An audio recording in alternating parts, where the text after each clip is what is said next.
Right, so then, hello and welcome everyone. This is Crucible, Season 11, Week 6, and today with me is... Frozen hot sauce. Pleasure to be here with you, Zen. Yes. About time. Finally got a Saturday to do this with you. Alright, so then, apologies for the delay. We had a few missing folks and had to fill up a couple of slots. And also, there's also a bit of a mess regarding my stream stuff. I didn't realize that changing a monitor would actually screw up all the images that I also made to cover up the background stuff I do in the midterm. But anyways, we shall get on with... Have night space. Yes, we shall get on with the event.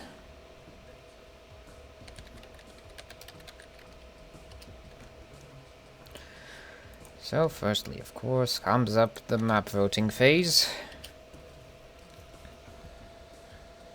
So correct me if I'm wrong here, Zen, but we're starting round off with the teams. We're looking at dogs with goggles. Now, I'm seeing a lot of team names involving ducks and dogs. I don't know if there's just a lot of animal lovers out there or what's going on currently. It's a running joke. Frostbounds and Ira love their ducks, and Alpha Zero loves his dogs. Oh, that would explain it. Yes. Well, this is the place to settle the feud if ever there was one. Oh, there was actually... Last week, there were two duck-themed team names, and, well, one team won. Was it the Ducks? Well, of course. Well, in that case, my money's on the Dogs this time. We gotta have a final Seems... round where the Ducks versus the Dogs showed in. Seems that both teams want Misty Mutiny, so that's what they'll get.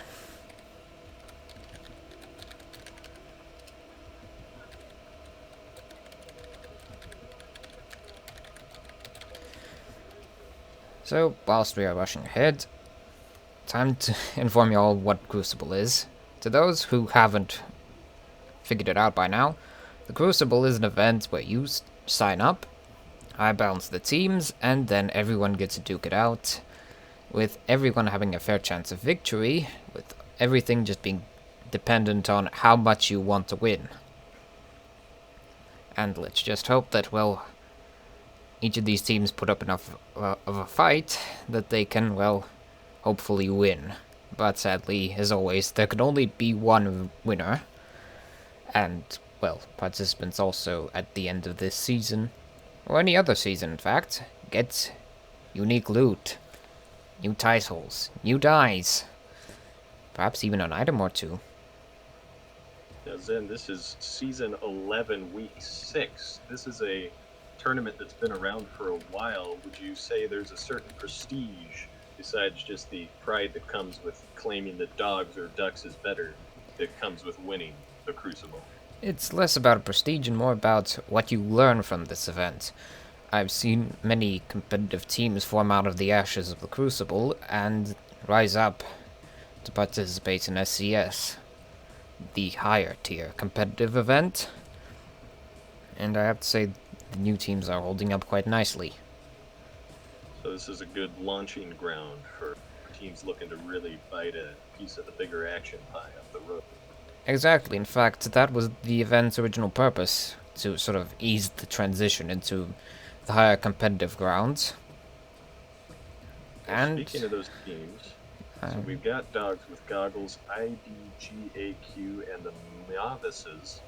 These players that are part of these teams, do they run in these bigger events as well, or are these kind of fresh-looking teams that are getting ready to sprout up there? well, some of the participants in this lobby do participate in teams as well. I know the Steel Guard, the clan, which most often than not fills up exactly half of the event. They have, I think, 2 teams. 2 teams. Yes, the Steel Guard clan is quite expensive. I also recognize some of these other players here. We've got some of these folks that have been here from the start playing a long time ago. I'm looking at the Portable Grump and It's Real, We got Frostbound and Ira. Yes, those Definitely some veterans in the lobby here. yeah, those people usually participate in the higher tiered competitive events, or in the case of Portable Grump, actually host them. Yes, Grump is actually the host of SES. And came down to honor us mortals and by piloting a Firefly today. So anyways, we shall have a ship lock soon.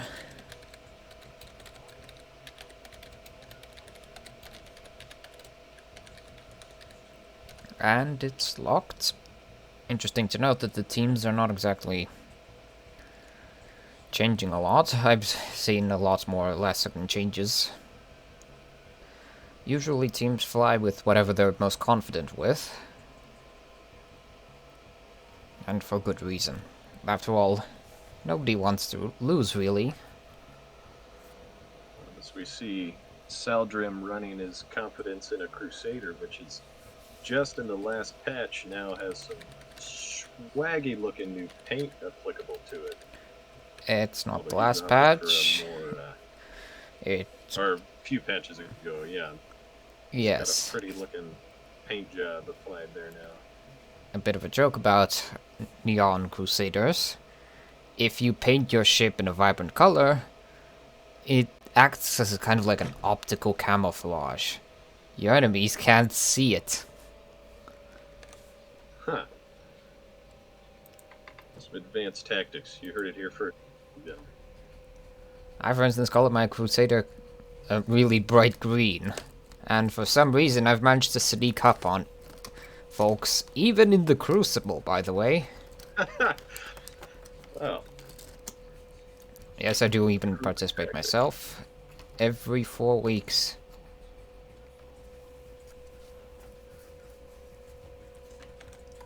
Now, once we've loaded in here, do you want to do the honor of introducing the red and I'll do the blue? 1 moment. The match timer needs to be prepared, and yes, I shall do that. Ship number 1 is the Home Resonance, piloted by Artemis.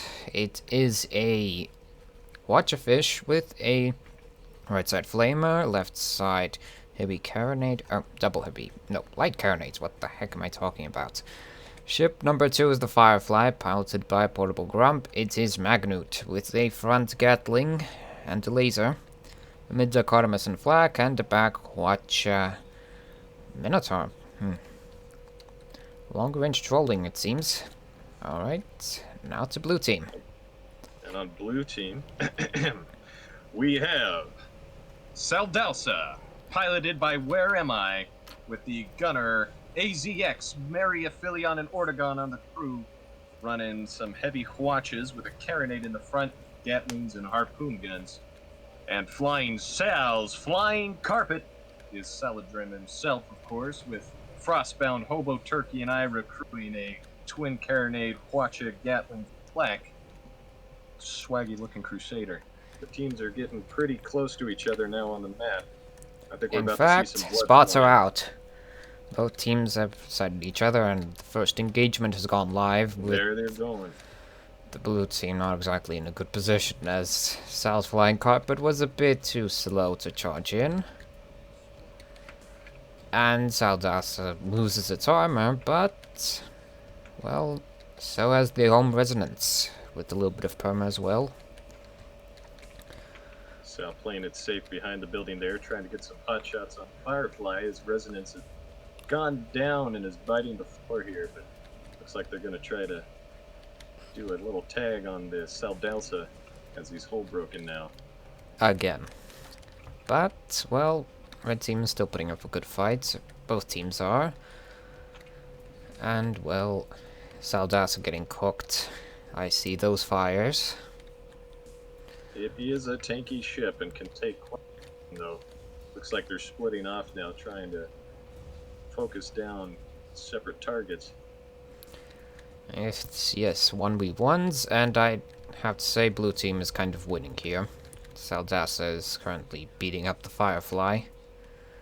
Now, the Firefly is a pretty beefy ship in its own right, but nothing quite as tanky as the Corsair can can manage to hold down. Well, indeed. Magnates were also nerfed a little bit in the last patch after a bit of backlash from the competitive community. Of course, we say that. The Corsair takes some pretty sizable hull damage there as they manage to get the armor back on. Yeah. A bit of an unlucky ram and a bit of a failure to vanquish the Firefly, and I think it's going to be the demise of Saldasa. Five guns down. Turnaround. 5 guns down. They're just making a desperate play for a ram, but they're just running right into their continued barrage. They're not going to survive. Resonance taking out Carpet's engines here. Yeah. Engines down, Corsair's guns down. And that's the Corsair itself gone. First kill for Red. First kill for Red. Meanwhile, Sal's... Yes? Go for it. Well, Sal's flying carpet. Goodbye. I was going to say, well, do you foresee the longevity of this ship here? But that answers that question. The longevity of Crusaders are, well, it's debatable. Crusaders are really glass cannons. So in case we have, they are very thin ships. Well, in case we have any, go ahead. They're used to melt apart the enemy before they melt apart you. And, that's well, one of my sadly. strategies. Never go down on a fish frostbound. Yeah. I True, have for to how agree. quickly the popped that fish's balloon in their opening engagement. Looks like they did effectively turn the tables. The turning point was sadly Saldasa not being able to ram the Firefly to death. In the competitive top bit, the Corsair's kind of a meme ship based off of the playstyle it has, which is basically the brick. It's designed to basically ram down the enemy as brutally as possible. Essentially just throwing an anvil at them. It's one of my favorite ships. Yeah. Or basically throwing a brick at the window. Well, that window's going to be red team here a whole round. But, that's our well, second engagement. Saldasa is not designed to ram just yet, as well. Firstly, ramming a goldfish is not exactly a good idea. It's quite agile. It can usually move out of the way, and secondly... Gunner's laying down some clean shots from a range here. Saldasa is making a break for the Firefly. He's got him pinned up against the wall. He manages to hit the Rand, taking out the balloon. The hole stays up, but it is currently on fire. Well, they finally lived up to the brick status, but that could have gone better, to be honest. The Firefly was right up against the wall, and if you pin a ship against the wall, it's carnage. It's Beautiful. true, and he's also left the flying carpet completely by himself now as the Resonance has managed to flank outside of his gun arcs, taking out both of his engines as well as 2 of his light guns. Well, I have to say, technically, a Crusader is a counter to a Goldfish. Something's going wrong with the flying carpet. Either there seems to be a technical malfunction as they are hull broken and toast. Yes, a tactical malfunction. Yes, cooked beef. Saldasa now wanting to take its rage out on the home resonance. And that's building, and yeah. Another close ram, but unfortunately leaving himself pinned by these buildings and 2 ships. Is that caught behind a rock in a hard place, or just a Firefly and a fish? Rock in a hard place, basically. I also don't see Saldasa escaping without any engines, and that is a goodbye. That is one cooked turkey there. Yes. Or in this case, maybe a salad? Cooked salad? Saldasa? No? Okay. Why have I been showing my goddamn FPS all the time? Should have had it disabled. That was for field testing purposes. I got a new monitor. In case it wasn't already obvious. Not to mention the whole fact that I have to remake all the images I made to cover up the mod stuff I do. But alright. Red team is battered, but, well, blue team's tactics are certainly not giving them any favors. Yeah, red team holding their ground. They are certainly hurting a little bit, but still not even one kill for the blue team. Let's see if they can at least score one little prize before the end of the match here. Do you see, Zen, any chance at a comeback with 10 minutes about to be remaining on the clock here? Well, I've seen crazy comebacks from 4-0 to 4-5s, but I'd say blue team has to get their laurels fixed up and, well, try to actually, well, think a bit more. Their strategy is fine. A Crusader is decent against that goldfish, and, well, if the flying brick actually does get a good ram on the Firefly, then, well, yes, blue team can actually get the victory. It's just that they have to actually, well, focus more. So blue's strategy, which isn't quite being executed, what are you seeing in red's strategy currently? Are they just playing reactively, or are they kind of outsmarting their opponents here? Well, goldfish isn't really a reactive ship. It's more of an aggressive ship. It wants to, well, melt apart either your balloon or your watcher. Sorry, not the balloon. No, balloon and guns and engines. Yet in this case, we are actually doing that. He is running that balloon popper on the fish. Let's see if he uses it here on Sal's flying carpet. So we have a clean 2v2. And Firefly goes down. The flying carpet also loses armor for a bit, but nothing too serious. They have the numbers advantage. Let's see if the fish can make it out of here alive. It's a fish. It is a nimble bugger. In fact, oh, that's a harpoon I saw. That was a good harpoon. Excellent. Excellent. Cleaning up the engines. Here comes the ram. That takes out the balloon. They're stuck behind this wall here. I don't think they're out of here. That's going to be a quick fish. Good harpoon to whomever made the shot. Lovely. Glad to see that harpoon coming in handy. That is what I like to see. Yes, blue team managed to muster up and get the kills. I remember trying to hit a harpoon once. That's why I'm sitting here casting with you and not flying ships.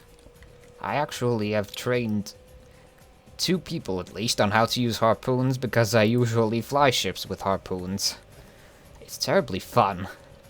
Oh, they are good fun. Good, clean, healthy fun.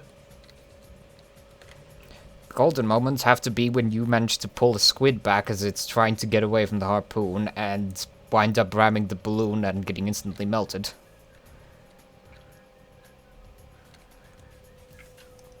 Now we have a Resonance and Firefly trying to merge a super mech ship. Oh, never mind. They're separating now. Okay. Oh, were they trying to make the Terra mech? They're becoming a Gundam or a Voltron there for a moment, but... Alright. Blue team has spotted the red team. They know where they are. Oh, spots are going out to the blue team as well. Ooh, a long-range clip on the Salbassa there. That Minotaur, it's certainly annoying. Now, is Red going to be trying to keep them at range here, or did he get in close so that fish can start doing its thing? At range, most likely, as they do have the benefits of actually having weapons suited to long-range combat, whereas blue team, it's all about getting in the face, basically. We see as the Resonance gets in a little close to try to get some cheeky damage in. There's not really any flanking routes for blue to try to get in close. They're going to have to run for it. And the home residence is... Oh, that's going to be a deadly, deadly ram. But... Oh, he clipped the floor so close. That's actually tragic to watch. It's certainly tragic. That Massive was... hull damage on the Soldas as well. Everything's on fire as he puts himself right in the middle of these two red ships. Well, now massive hull damage. They didn't actually take a whole lot. I'm Oh, still you're certainly right. Yeah, disappointed. massive armor damage there. But hey, it is a tanky ship. Yeah, the South Flying Carpet, however, isn't, and is most likely going to get rammed. And that's a Yep. boop. That also tears off a third of its perma. Surviving the hit, but losing all of its guns in the Oh, process. and here comes another ram. So that's now eating a Watcher and getting rammed by the home residents. Don't ram a Corsair, for the love of God. It's not going to do much. Turning into a bit of a scrap. We're about to lose armor. And red team wins in a glorious 5-2. Oh, I haven't started the events on Challenge. What's this about an online security service for protection against online attacks?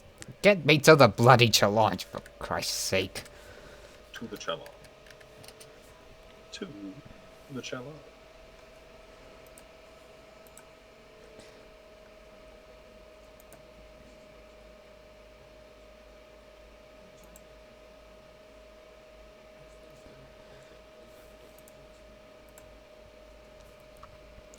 So then, scores have been registered.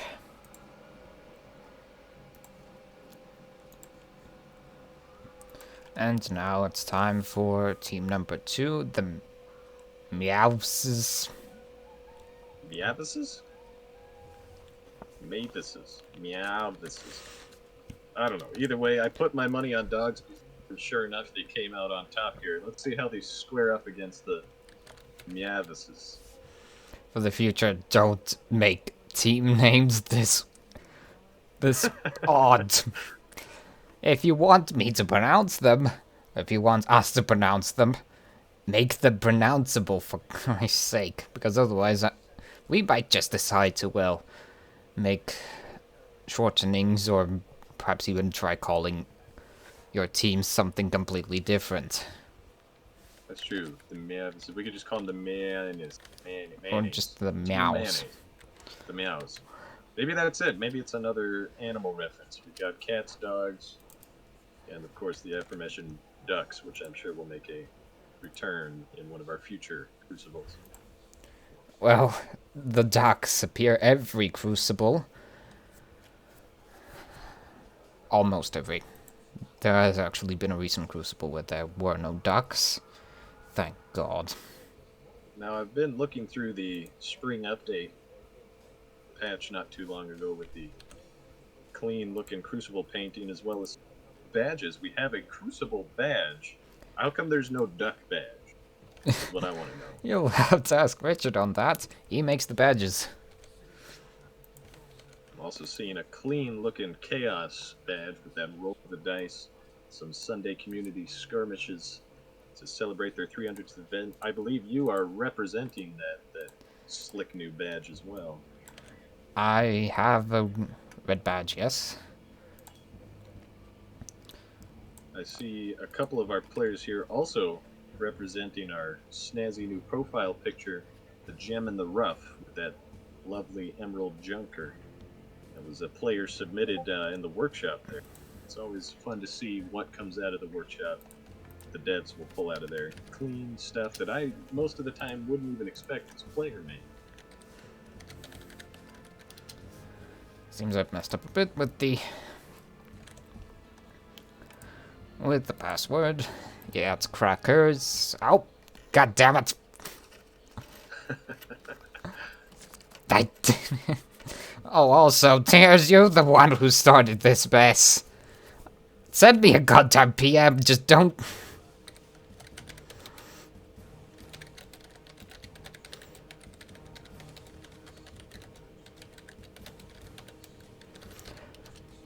I'm now going to suddenly shift blame onto Tears, but although I think he's listening in on this right now, it's still your fault, though. Right. Anyways, We'll just blame Richard. for everything? Not Richard. Cheers. Oh, we can blame Tears for everything too. Yeah, I'm okay with that. And anyways, map timer. Mode timer started, and JoJo references, of course. Outstanding. And some Doom references, as we have... Oh, he switched it up. We had the VFG division there. Ah. But Artemis sticking to his goldfish guns, it seems, if we're getting closer to the ship lock. We're not even close to the ship lock, because it's the map vote timer. Map vote timer. Oh, just kidding. Yeah, not even close.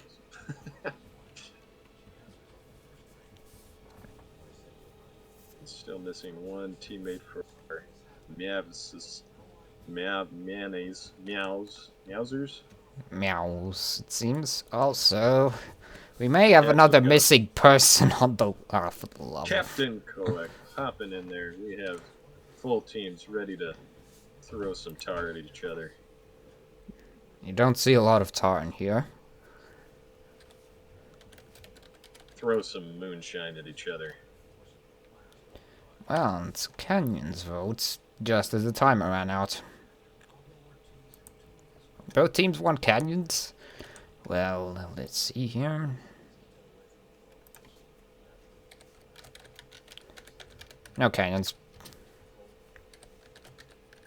It's on the suggested map list.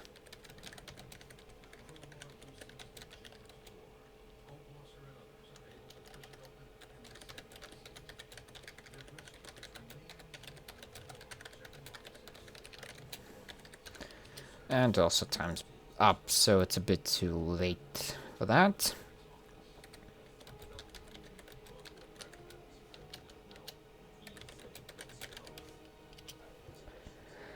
I know everyone loves the canyons and the crayons and such, but they're already put into the suggested maps. Also, for context, there is a rule. You can only vote on a map that you will not be playing on by the suggested map list. And sadly, one of the teams of this lobby will have to play on said map. It's mostly sort of an extension of the rule of no playing on the same map twice in one event. Just so that people don't start learning a single map, then, well, ruining everything simply because it's just one map. Besides, it's honestly more interesting to see more than just canyons. And hey, you know, we don't make the rules, we just enforce them. Well, actually, I think you do make the rules, but... I do make the rules. Although that rule was not made by me. Well, at least that no playing the same map twice rule. Suggested map rule was made by me, though, because one event did have an issue with that.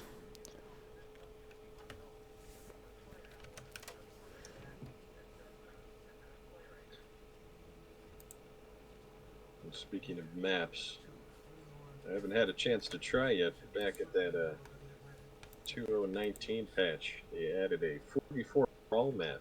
You don't get a lot of folks playing Brawl, at least not that I see, but It's looking forward to giving that a shot once it does happen. a bit of a rare thing. You most often can find brawls every other week in Chaos. Chaos, which is a fantastic event, coming not too long after this one, I do. Yes, indeed correct. The original community event that got myself and many other young and upcoming pilots to force themselves into the pilot seat as the randomized lobbies toss you in there.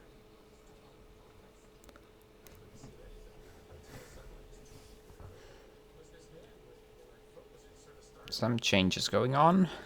Both teams are still strategizing. Why is red team flying 2 spires? That's 3 spires. There's 3 spires in this match. Oh, good grief.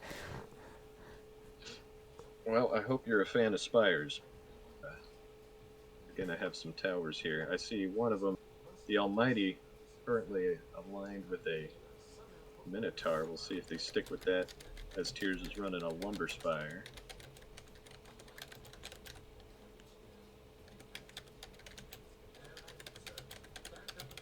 Could have some sniper duels if Portable Grump sticks with their Lumber Spire as well. Sniper duels typically tend to be, well, boring if SCS is any experience. They tend to drag on a lot.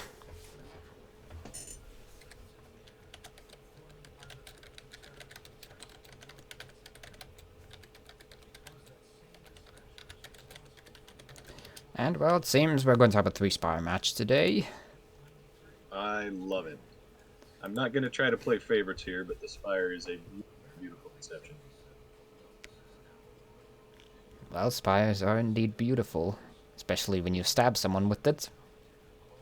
Amen to that. We also have a Junker.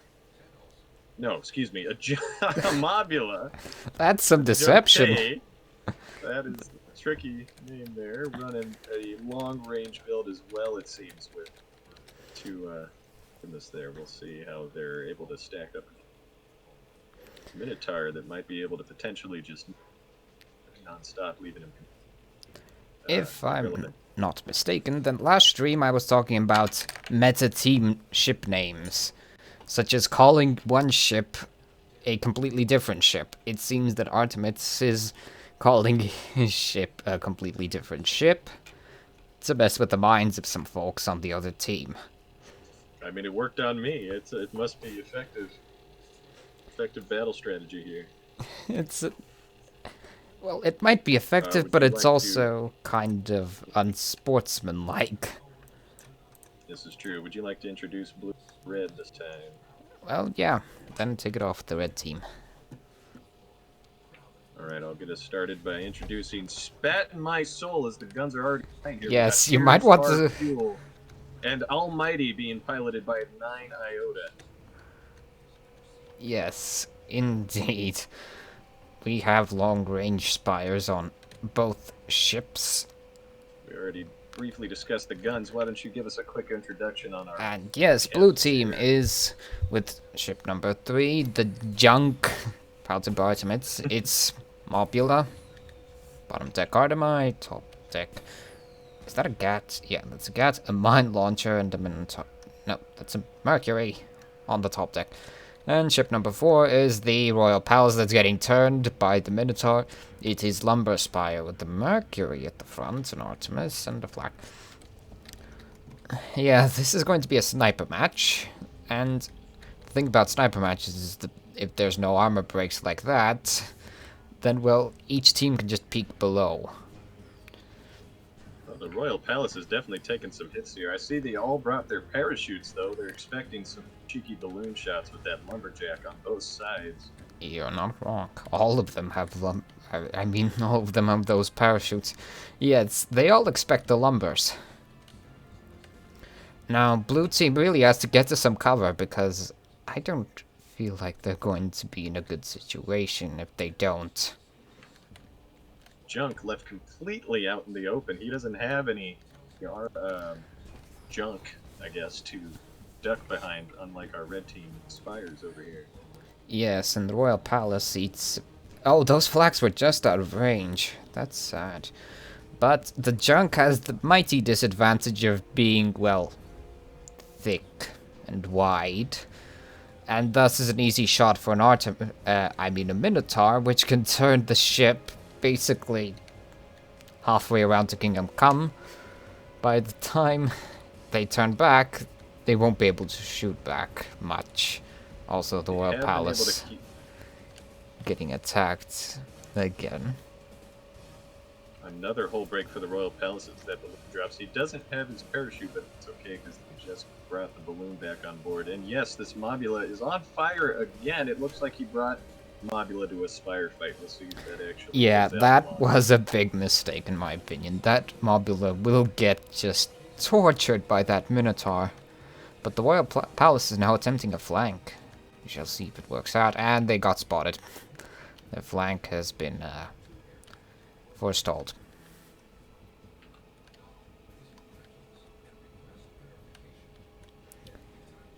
And yes, this is a sneak peek of what happens every SCS, basically. Long-range battles with neither side taking significant damage. It's also why I prefer getting up close and personal, because then exciting things happen, like ramming, or harpoons, or perhaps a bit of That both. isn't to discount the accuracy and the skill of the folks on the guns on these ships. Being able to land those shots is a feat for many Well, of us out yes. there as the Almighty is sinking down, taking some significant hull damage. Yeah, blue team's gunners got their act together and actually managed to do some good work. Also, red team's gunners are also having the same luck as the Royal Everything they just Palace. put on the Almighty is now being given back to the Royal Palace. Indeed. And the spat in my soul is charging in quite close. It looks like they realized they were about to get tagged by the Mobula there as they're now backing off. But But not before taken down. One kill for red team. a risky play, but it worked, I have to say. And the spat in my soul loses armor. Sadly, there are no flags on that Mobula. That's why you typically That is one bring one. gutsy Mobula. His comrade down and immediately charges in to try to clean up the spat in my soul. Down some serious hold pressure there. The whole drop, let's see if they can get any meaningful damage. No, it looks like they gotta fix their balloon. Junk really shouldn't have brought a mine launcher. Both of the enemy spires are long-range focused. Did they honestly expect them to just charge in? Well, actually, they aren't doing that now, but those mine launchers aren't going to save anyone today. Dropping him to the floor, about to lose both hull and balloon, and this could be it for the junk. And goodbye. Yeah, this is the point in which we call a conveyor belt, a meat grinder, a snowball. Basically, the situation when a team decides to respawn one of its dead ships, whilst the other gets killed. This process continuously repeats until one team loses. Or until the losing team actually manages to recuperate and stop doing that. It's also why you usually time your respawns so that, well, this doesn't happen. Which Speaking of respawns, the junk dropping right in on the palace as he's retreating, able to get his hull back online. That turning is, his well, thick boy to face straight into an oncoming volley of Artemis's watches, or not watches, excuse me, flak, and of course that lumber and Minotaur making the junks. I'd like to bring nightmare. bring to your attention the fact that both spires are basically almost in uniform. They were literally flying above one another. That is a very tall tower. Just the formation was beautiful. And They yeah, were doing their own Voltron. Junk, you shouldn't have respawned there. They just simply continued the conveyor belt cycle. I hope blue team realizes their mistake and will stop doing that after they lose this engagement. Because I don't actually see them winning this one, as the junk has lost both its balloon and armor. That is Yeah, sad. you were talking about the floodgates being open once that first kill dropped, and now the snowball effect you're talking about. As we see another kill for red team as they close in on the Royal Palace. Nowhere for him to run. Games have Railing been down lost Seoul. simply because of this mess. Sadly. The Royal Palace Not attempting much to hope. flee, but they're not going to actually manage to do that. It's They after have all... them pinned in a perfect. Yes, and the Spat in My Soul actually has close-range guns to help alleviate that little issue of charging in the face. I hope blue team now actually doesn't respawn one by one, but actually groups up. There is a little bit of hull damage done to both of these red team ships, but still not a single kill for blue team. They can do so if they want to do so. Also, the chat has noticed that the password was leaked. Oh no. But, yes, if they actually manage to focus down one of the ships, then great. They will actually have some, at least some points on the leaderboard. It looks like blue must have taken your advice subconsciously, as they did spawn together. as one final stand against this completely snowballed red team. Yeah, and red team is, of course, taking cover. They currently have the advantage in that department with the big ribs. Speaking of big ribs, should maybe make some. Something to go with your crackers. Yeah. And, well, both teams are just now exchanging fire as per usual. This is looking like how the match started. Red team sitting smartly in the ribs of this wreck, while blue is just out in the open, nowhere to hide. I wouldn't actually say nowhere to hide. They have a big juggernaut thing to hide behind if they actually just maneuver a little bit more south. This is true, but it's looking like they want to just fight this long-range battle. They know they have the thermal hull advantage, but that's not going to do them any good if they can't break through this armor first. You never want to rely on the fact you have perma.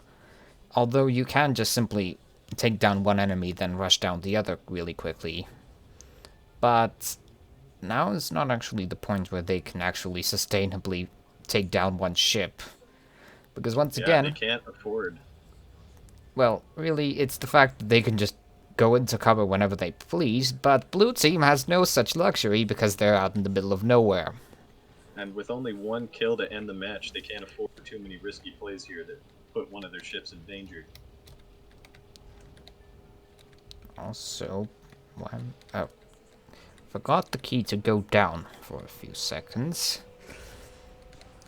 My mistake, and also, yeah, blue team is not doing great as the Royal Palace loses balloon and armor. Oh no. That is a bit of a painful seat. Damage. I think this could be the end for the Royal Palace, and it cleanly is. wrapping up. Oh, it barely and boop. There it is. And boop. It booped. Of our second round. Yeah, blue team both not only had the strategic but also the tactical disadvantage. Thus, it is no surprise it is 5-0 in favor of the mouse. A clean sweep for the Meavises, and putting my money on the dogs, now making them the underdogs. They'll have to make their way back up another way. Challenge, I hate you. Challenge. It thinks I'm a bot for some reason. I thought you were a bot too, Zen. Oh, how dare you? I thought I was a bot. Oh. Intriguing. Well then, it's time for the third map, and yes.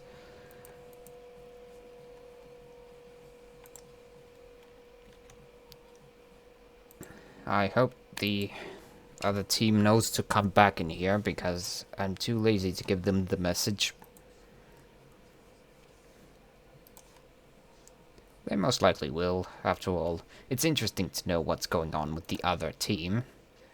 I think we're seeing some folks sneaking back in here as IDGAQ will now square up against the completely dominating Mavises, the Meowvises. Not really. The idea of who's dominating usually occurs only after round 3. And currently this will be round 3. Let's see if they can carry that snowball from their first match into their second match. Well, it will be less easy because, well, this is going to be a bit of a... Sage, what are you doing? Get out of here. But also, this is a close-range map, and also, where's the rest of that team? They should all be coming in here.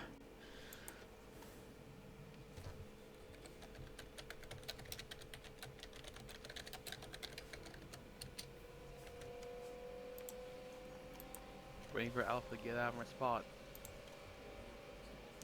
Oh. Intriguing. Okay,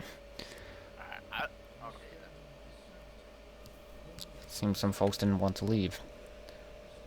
And we have proper protocol for that if that happens. A boot. Show them the intimidating new Iron Skull figurehead that can be placed to look over your crew. Oh, or a boot. Boot works too.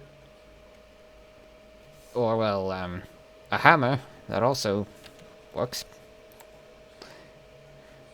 I was hoping to see some people bringing down the hammer with some Spire kills from above, but it looks like we might have another chance if we keep the Almighty in the spat in my soul.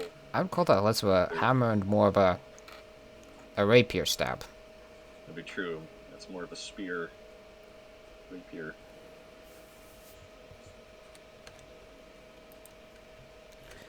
And yes, we we'll have them are keeping going the to... same ships.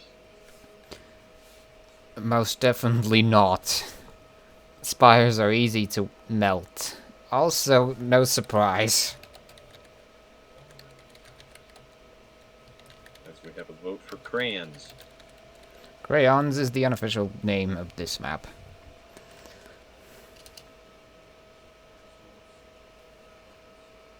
I would like to see some ships be able to tag the walls and some crayons. Make some nice pretty murals. Yes, it would actually be interesting. Or better yet, actually paint the ships themselves with a little bit of scratching on the rocks.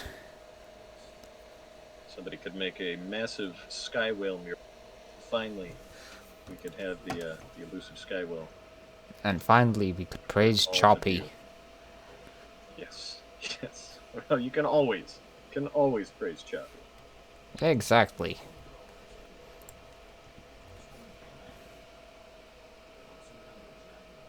Two Pyramidians. Hoping...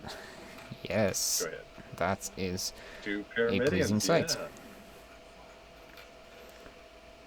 They're, after all, the reliable workhorses. I mean, if it ain't broke, don't fix it. Let's see if we stick with this Metamidian build for the Tears Are Fuel. Soaring Booger.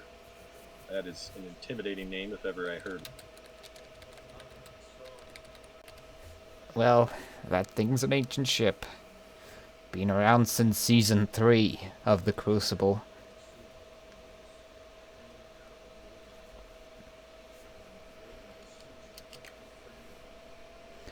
Versus a Crusader and Stormbreaker. I really think the Crusader is a bad idea. In fact, a horrible idea. Unless if it's... No, it's a horrible idea. No, it's horrible, completely horrible. You see, Pyramidians actually can take some damage. Enough damage that they can actually ram down a Crusader efficiently, and oh, there we go, that's Junker. That's better. That is better. The Pyramidians' armored balloons won't save them, but it'll certainly help from weapons like the Hellhound that's currently run aboard the Minty Breeze Magnate. With enough skill, you can actually go around that.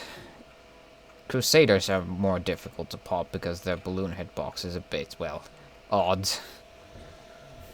That flat profile definitely advantage. But the downside being that they are paper thin. Well, the bigger downside, in my opinion, is the fact that you'll look like a snack for any ramming ship. But typically what people don't understand is that, well, if you're brave enough, you can ram with any ship. These are words to live by. I want that on a t-shirt, Zen. Well, I do have some prepared images of a ramming Crusader that got, what, 6 ram kills? Yes. That was excellent. Hungry Pyramidian. And that's back to a spy. 2 spires again. Seriously?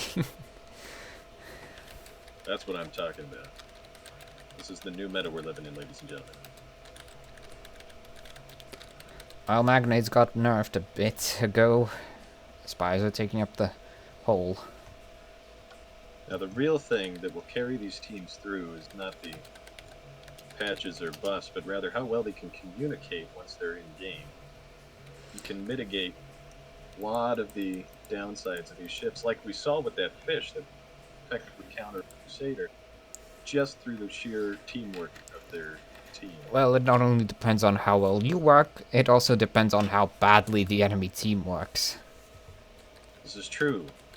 This is very true. Because last match was also a bit of proof that that is also true. Any up-and-coming players hoping to tackle the competitive scene can rest easy not knowing that it doesn't necessarily matter how good you are, but rather how badly the enemy fails. Who will lose worse is a question this time. That the ships are locked, we have our double spires again. Versus a Magnate and Crusader. Oh, what's this?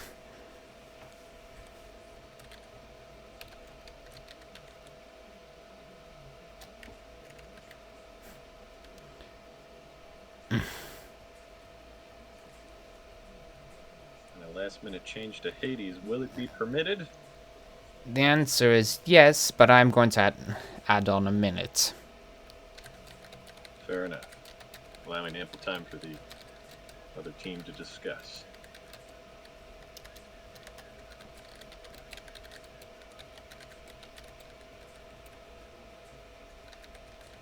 If I remember correctly, I believe that Hades was swapped Flak or an Artemis.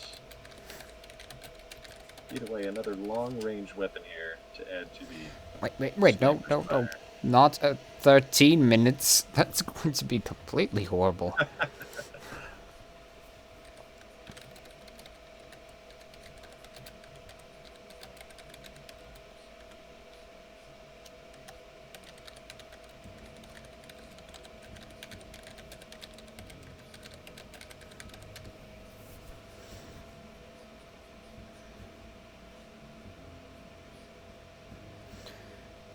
Yes, they are allowed to ready up before the timer runs out. If they feel like running with whatever they have currently.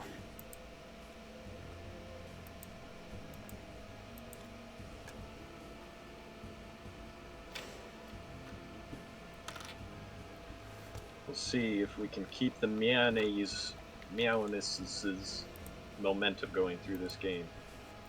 Carry a clean sweep through the rest of the tournament. Well, if the Meowses dominated the dogs with goggles who beat the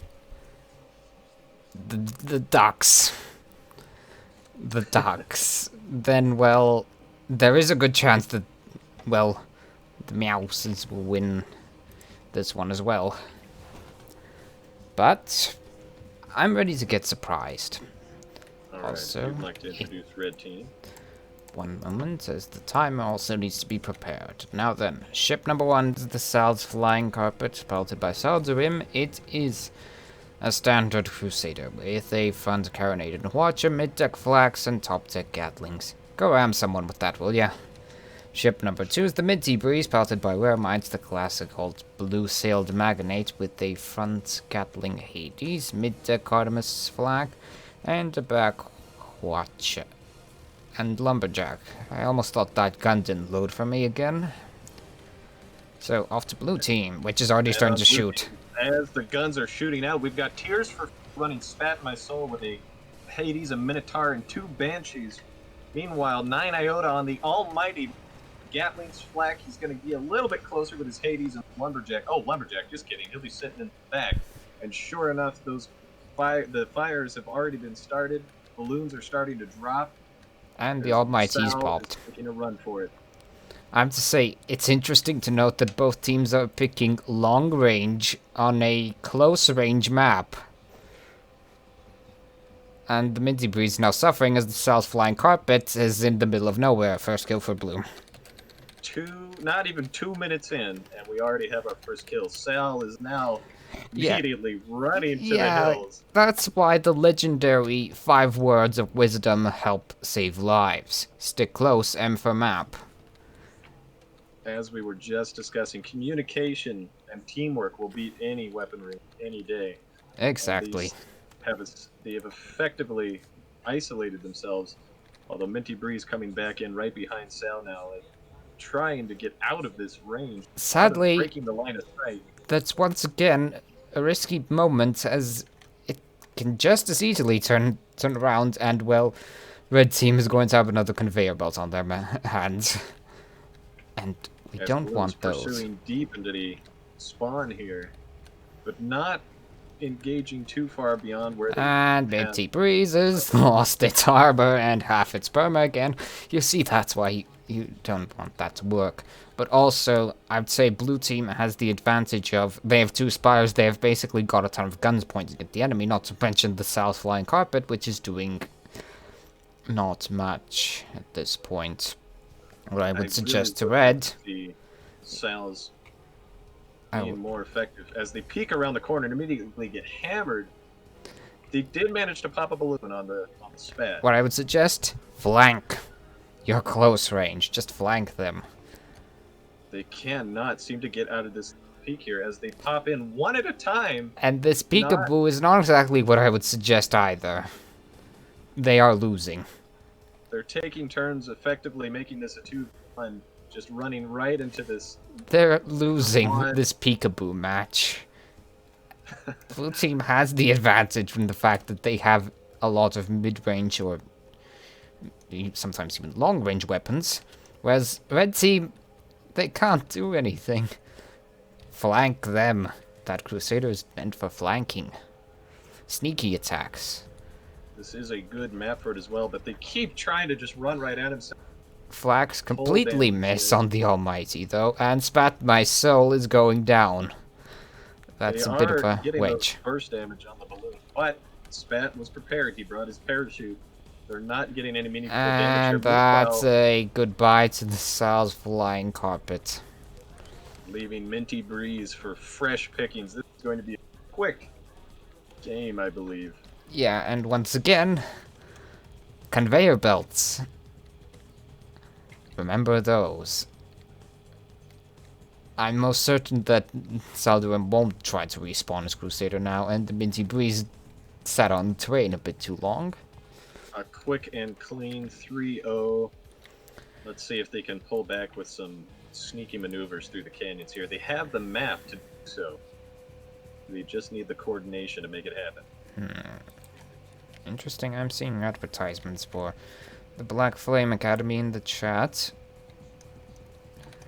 Well, interesting to see that there's another event being promoted in my chat.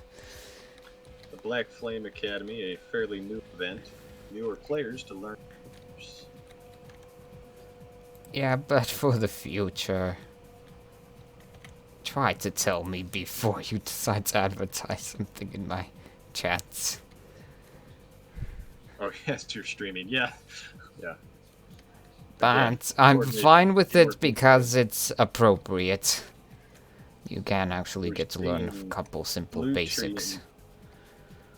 We're seeing blue team retreating from the enemy spawn, taking up a better position. Yeah, it's a good idea for them. That's an interesting location.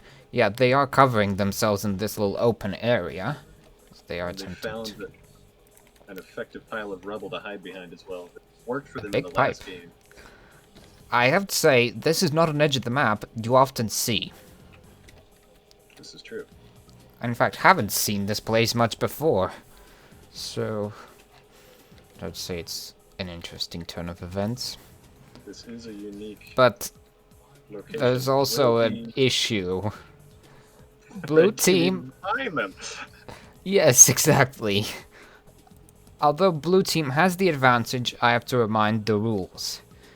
There is a certain thing where you get an additional points on the leaderboard for winning the match, not by the timer running out.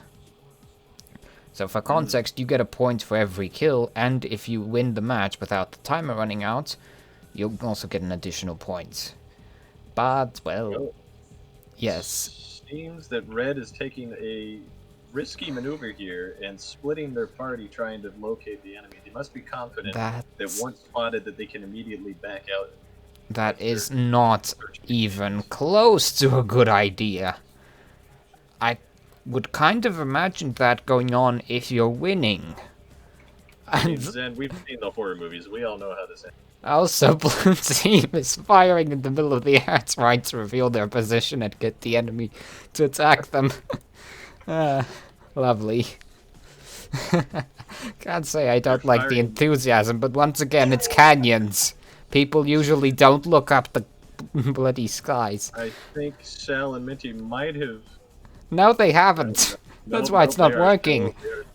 Nobody has the bright mind to look up. Especially since it's canyons. Blue team, you're not going to stay there for the entire match, I hope. And I hope to God none of you are eating noodles at this point. This is... This is seriously starting to remind me of something that happened quite a while ago. Oh, do tell. Assault on Kinforth, firstly, the teams couldn't find each other. And after the first engagement, one of the teams hid under a crane as one of their pilots was eating noodles mid-match. I mean, when hunger strikes, you know. It is a legendary moment.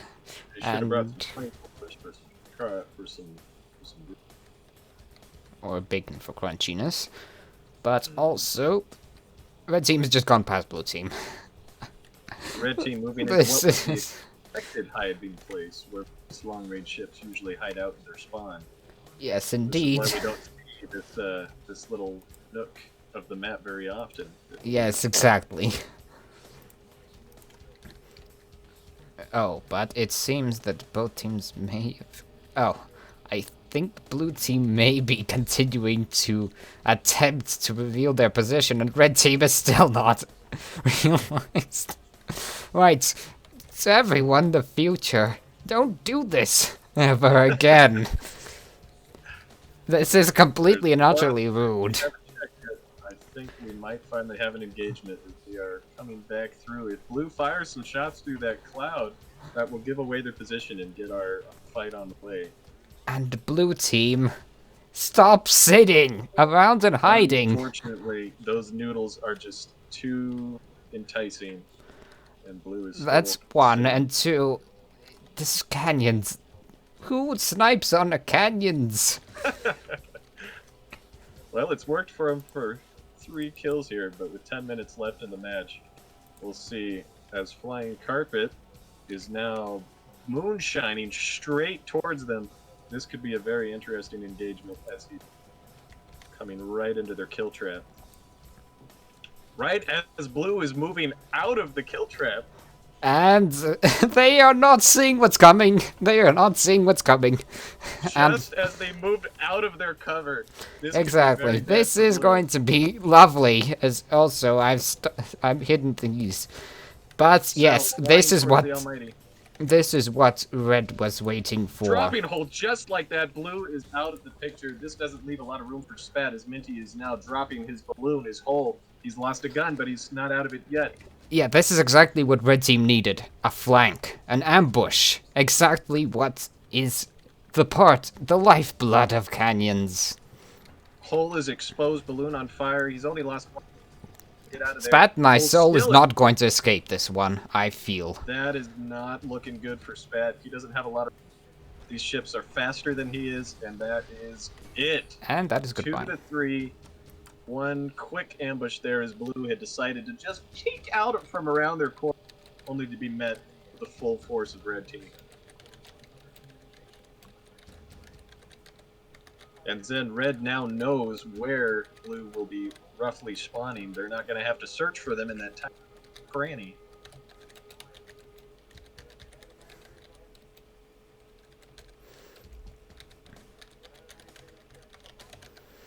Well, at least the hide-and-seek portion of this match has stopped. 8 minutes left on the clock.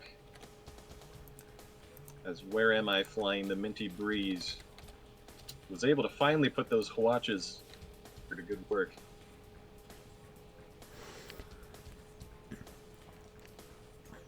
And, well, it seems both sides are aware of each other, as, well, at least red's aware of blue. As they have managed to get spots out of the Flying Carpet, which also has been spotted itself. Yes, it is time for a real engagement. Now, playing it smarter this time, Sal did not engage when he was separated from the Minty Breeze. But they're instead opting to run still for in the cover. open. They're still in the open, that Minotaur. I still feel the pain from that thing. Yes, red team needs flanking power. The last engagement went in favor of them simply because they managed to actually get around the enemy and, well, do a bit of work. But I'm certain... combination of luck and coordination. Almighty and Spat have this nice open spot far away. Not a lot of room to engage on them, especially with Minty's balloon down. See, red has now the issue of attempting to long range down the blue team, which is going to sit in their little cozy spot. What I would do is have the Crusader sneak either around the rock mountains or go below the enemy.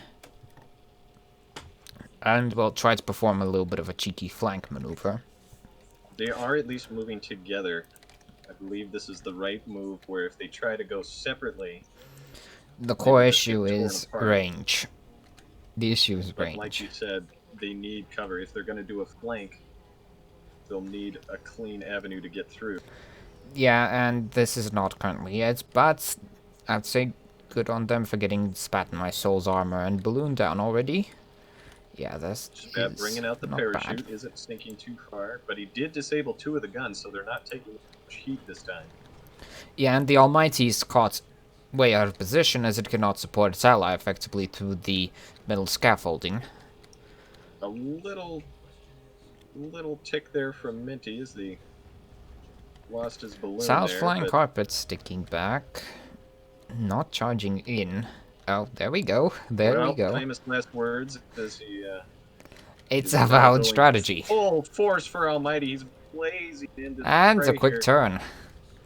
Sadly, he may be regretting his decision there, though, as his hull is now going down, balloon fire. Well, the good news for red team is it's their spawn. This is one of the few moments where I would actually suggest a quick respawn. But so barely being able to keep his hull alive. Both blue ships are bleeding, though. Yes. And Spat also escaping that burst from Sal. See, now coming up. The core issue of charging an enemy with a Crusader is, if you're charging it alone, you're not going to survive long. If that's it, Spat is down. This is going to be a turn, as Almighty is now soloed down. And if he can't kill Sal, or at least do meaningful damage, this will be a quick turnaround for the red It's team. goodbye to the Almighty as well, I believe. They will go down soon. Just soon. Not a lot that a long range can do. Yep. Now, Sal's Flying Carpets needs to get a fresh new ship. There's only one glorious method of which you can do that. And that is... At least the paint job still looks nice. What I would suggest is a crusade of redemption. Charging the enemy. They do still have... They have the upper kill. They can afford to play a little more aggressive here. As they have I'm implying the fact that the Sal's Flying Carpet charges the enemy team alone. At what? Oh, this is blue spawn. Oh my word! They're spawning right in on top of him. I don't forgot. know if this counts as a flank, but Sal's burning the moonshine, trying to back up. He's got the Phoenix Claw coming out. I think red is going to get screwed now. This is it for Sal and leaving the mid. That has got to be a perfect spawn right there. Blue team actually showing off how you spawn. How you should spawn in. And yeah, so, the red team should have immediately backed out of the place. Minty getting stuck against that pole there. He doesn't. They're not going to escape. Run. They're not going to escape. Down. Gun on fire. They're just going straight for the hole. They want to end this here and now. Barely able to get it up just in time, though. Well, of course they want to end it. It's their only hope, and they did it. And that's indeed. Game. The Mouses win again. Yeah, I That think snowball. something needs to be challenged. That snowball is a powerful effect, as they're now running clean sweep through the dogs with goggles and the IDGQ. The IDGQ. Yeah. IDGQ. Just call them ducks. Who cares at this ducks. point? I certainly don't. And I think the viewers are interested more in listening to cohesive commentary than, well, listening to us try to butcher team names. And it is going to be round 4. Dogs with Goggles will be coming back into blue team's spot. Our first match, which ended up 5 points to Dogs with Goggles and 2 points to IDGAQ. This can be a chance for the Ducks to effectively make some point comeback, as they did. Though they didn't win, they did get a nice 4 points off of that last round with that clean ambush. I have to say, at this point, it looks like the Meowses are going to most likely win the event. We do have a clean run so far. What is the second place prize? Is there any prestige to be won by not getting first place? There is no first place prize or second place prize. The first place prize is just someone so we can put one team up on a bit of a spotlight. You get say who's done well. Then. Yes, it's you all also. About the points. It's exactly. It's all about the points. And if you win, you get more points. Makes sense, yeah? Equivalent to shooting for that high score. I mean, it is an arcade game. Well, yeah. The leaderboards are sort of a game of chance because of where you get put and everything. And yes, we shall go on with map votes. It is time for map 4 of 6. It is also match 4 of 6. Speaking of chance, on the off chance that we have any new players watching the stream, do check out the randomized chance of Chaos Skirmish Saturdays. Beautiful event. Indeed, or if you're just looking to have a good time and catch up with the developments of the game a bit, go play on Dev Games. Dev Games is every Wednesday and Friday. Wednesday is mostly adapted to American times, whereas Fridays are mostly for European times. The thing that has consistently blown my mind is Dev's continued dedication to this game, playing every week and continuing to keep this lovely community whose the death of this game has been greatly over-exaggerated, as it is still alive and kicking. New players are still joining and hopefully watching these streams that we will be posting afterwards. Where can people watch these streams afterwards then? Do you have it up on a YouTube? Is it yes, on Twitch? it is in a YouTube channel, and the links are posted on the COG Discord, Crucible Video Archives, or alternatively on my channel. The name, as always, is the same. And it is time for a coin flip. The flip will be on the COG Discord, and it is time for flip. It's heads. Derelict wins. Derelict it is.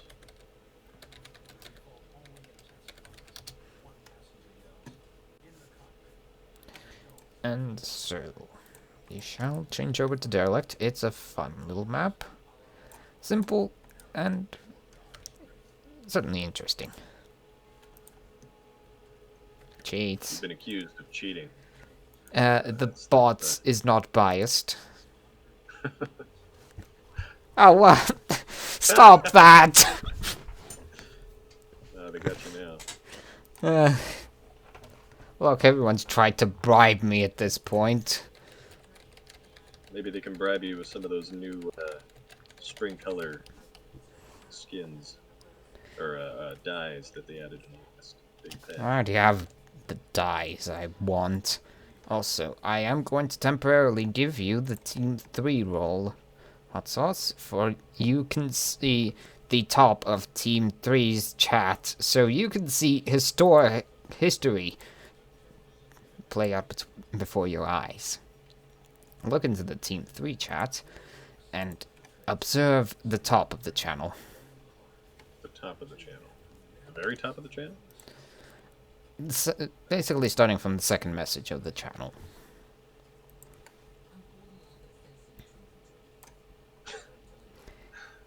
am I witnessing here? You're witnessing history. Bribery. I've witnessed bribery. Yes. Proof of the transaction. Yes. This whole system is rigged. Not really. I've had many people attempt to... Oh no, that's wrong. It was the Arashi, wasn't it? Or the Mercantile. The wrong Mercantile Guild trying to... bit. I mean, mistaken lobby, but no, it's not the mercantiles who are attempting to bribe me. It's everyone else. Everyone just wants to be favored in this event.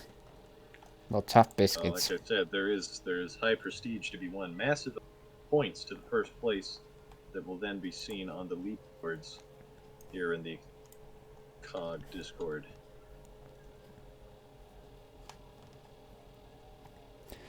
Yes, good points, dies and rewards, loot and more. See, for communication with an entire team being muted. Lovely. It has also just dawned on me how clever the Discord's name is, as COG is a very steampunky sounding thing. I'm sure that was intentional, but you know, it flew over my head until just now. I just nailed it. Yes. Yes, the creators have been... What? Who's gone? We lost a husky.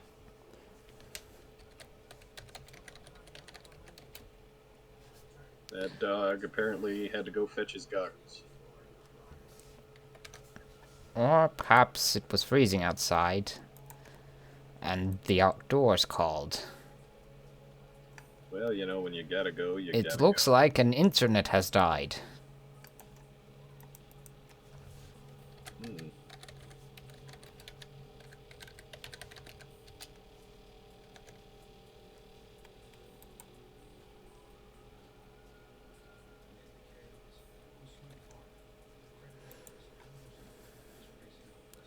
Well, sadly, I don't think I have enough substitutes to fill up the slot.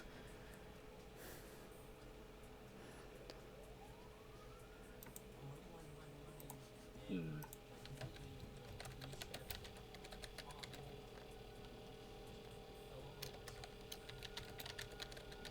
emergency situations like this, is this one call? Oh, Husky is back on the rise here. Ah, he's in game, yes?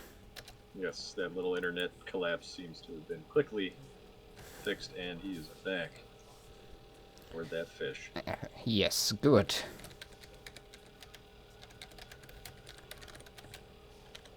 Dog and a fish. And they have the defibrillator, so they're all set. Well, good for you all. Atu always there, you know, looking out, checking, making sure everybody's okay. Well, it is certainly good to have a defibrillator on hand, just in case something happens. It is always good. Defibrillators are cool like that, although I wouldn't recommend, you know, using them on too many things. Like toasters? Nice of Atu, though. Despite being one of the newer players, technically, fully embraces the beautiful spirit that this game's community has with it. Which is just that. This is a game all about community, just communication. Yes, exactly. Special thing that has been keeping this game alive for so long. I'd say Atu has actually been a loyal servant of the Crucible. He has signed up quite often.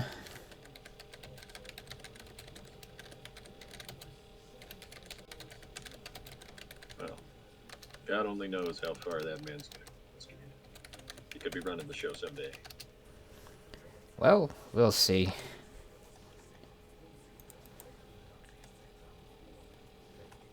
Also, for context, I'm not the creator of this event. Yes, that would be the fabulous. I actually can't remember. It's been ages. ages. It's on the tip of my tongue. Hang on. It's on the tip of my tongue. Hang on. That would be the fabulous Petri Quiche. Maybe. I remember he sort of take me back to Zedon, I think. He was quite an active proponent of the Crucible when it was still in beta. Fun fact, I actually did participate in the Crucible beta. It was a thing. Why are people not readying up? That's okay. Well, they Force are. my hand. I've had a little bird in my ear fly by and have me give a quick shout out to the Black Flame Academy again. Great place for new folks to drop by and learn the ropes. Friendly instructors, which most people, again, beautiful thing about the community is how friendly it is, but Well, definitely worth swinging by. Well, there are a couple of rotten apples in the bunch, but if you can look past them, then yes. Oh yeah, no, the kindness that everybody shows in this game far outlasts any of the trolls. All right, I'm going to start us off with red team here as we have One moment, timer needs to be activated, and as now. the timer is active. Okay, Saladrim running the Alpha Judgment, Oh, which is going to have a flat cannon and a ray and a flacha running the Minty Breeze back with Where Am I, running a flak rocket and a Hades with their heavy being the twin Carronade and heavy Huacha, and the blue team, I'll hand it over to you, Zen. Yes. So, ship number 3 is the Firefly, piloted by Portable Grump. It is Magnate, with the front Gatling laser, mid-deck Artemis flank, and a back Watcher Minotaur. We've seen this before when we know it all. And ship number 4 is the Home Resonance, piloted by Artemis. It's a blender fish with the front heavy Carronade, right side Flamer, left side double Banshee. I'm more interested about ship number 1, the Saldafa. I've seen that thing before, and those two lasers, the flak, I hate it. I hated it before it was nerfed. Also, well, let's see if they can put it to good use, as this is a but also, map. I'm interested in something. Isn't it impossible to combine two lasers? I'm interested. Need to look up the combined database. Flaks and lasers. Resonance is making a quick maneuver trying to get behind, flanking both ships with his. They're going to be looking to pop some balloons. Sure enough, he got the Minty, but they're shooting ready for it, putting some flames down. His Firefly is taking some heavy damage here from Cell Delta. Yes. Oh, first kill. And just like that. Also, Cell Delta proving why I don't like that thing. And yes, there is some overlap between the lasers. I hate that build. Hate it or love it, it seems to have worked, as the fish is now going to try to maneuver his way out of danger. I would suggest on that moonshine. Trying to go below the lasers, because lasers do not have good low arcs. Yeah, sure enough, it looks like he's managed to wiggle himself to safety. Origins of that build, by the way, go out to Sage Teller, who invented that cursed thing and haunted me with it. Sage, who will be seen in the next round here. Yes. Firefly is regrouped with his flanking fish. Minty Breeze getting popped. Yes. Doesn't the Firefly like is attempting to provide long-range support, as the Resonance is attempting to, well, help cleaning up. Running headlong into this juggernaut that is the Judgment. Trying to do some balloon damage. He gets it, balloon popping, but he drops his parachute. They're not going far. I wouldn't call it Judgment a juggernaut, I'd call it a gunship. A gunship that can point at you and shoot you with 3 guns. It's in a way like a Spire, except it can actually defend its own back. And also that's the Home Resonance dying yet again soon. I predict death. Not a lot of room to maneuver. I predict a deadly demise, and oh, that's Pixel Perma. He's still staying on just by a sliver of health, but his hull is on fire. A Pixel Perma, and that's a goodbye to the Pixel, because that's some laser work.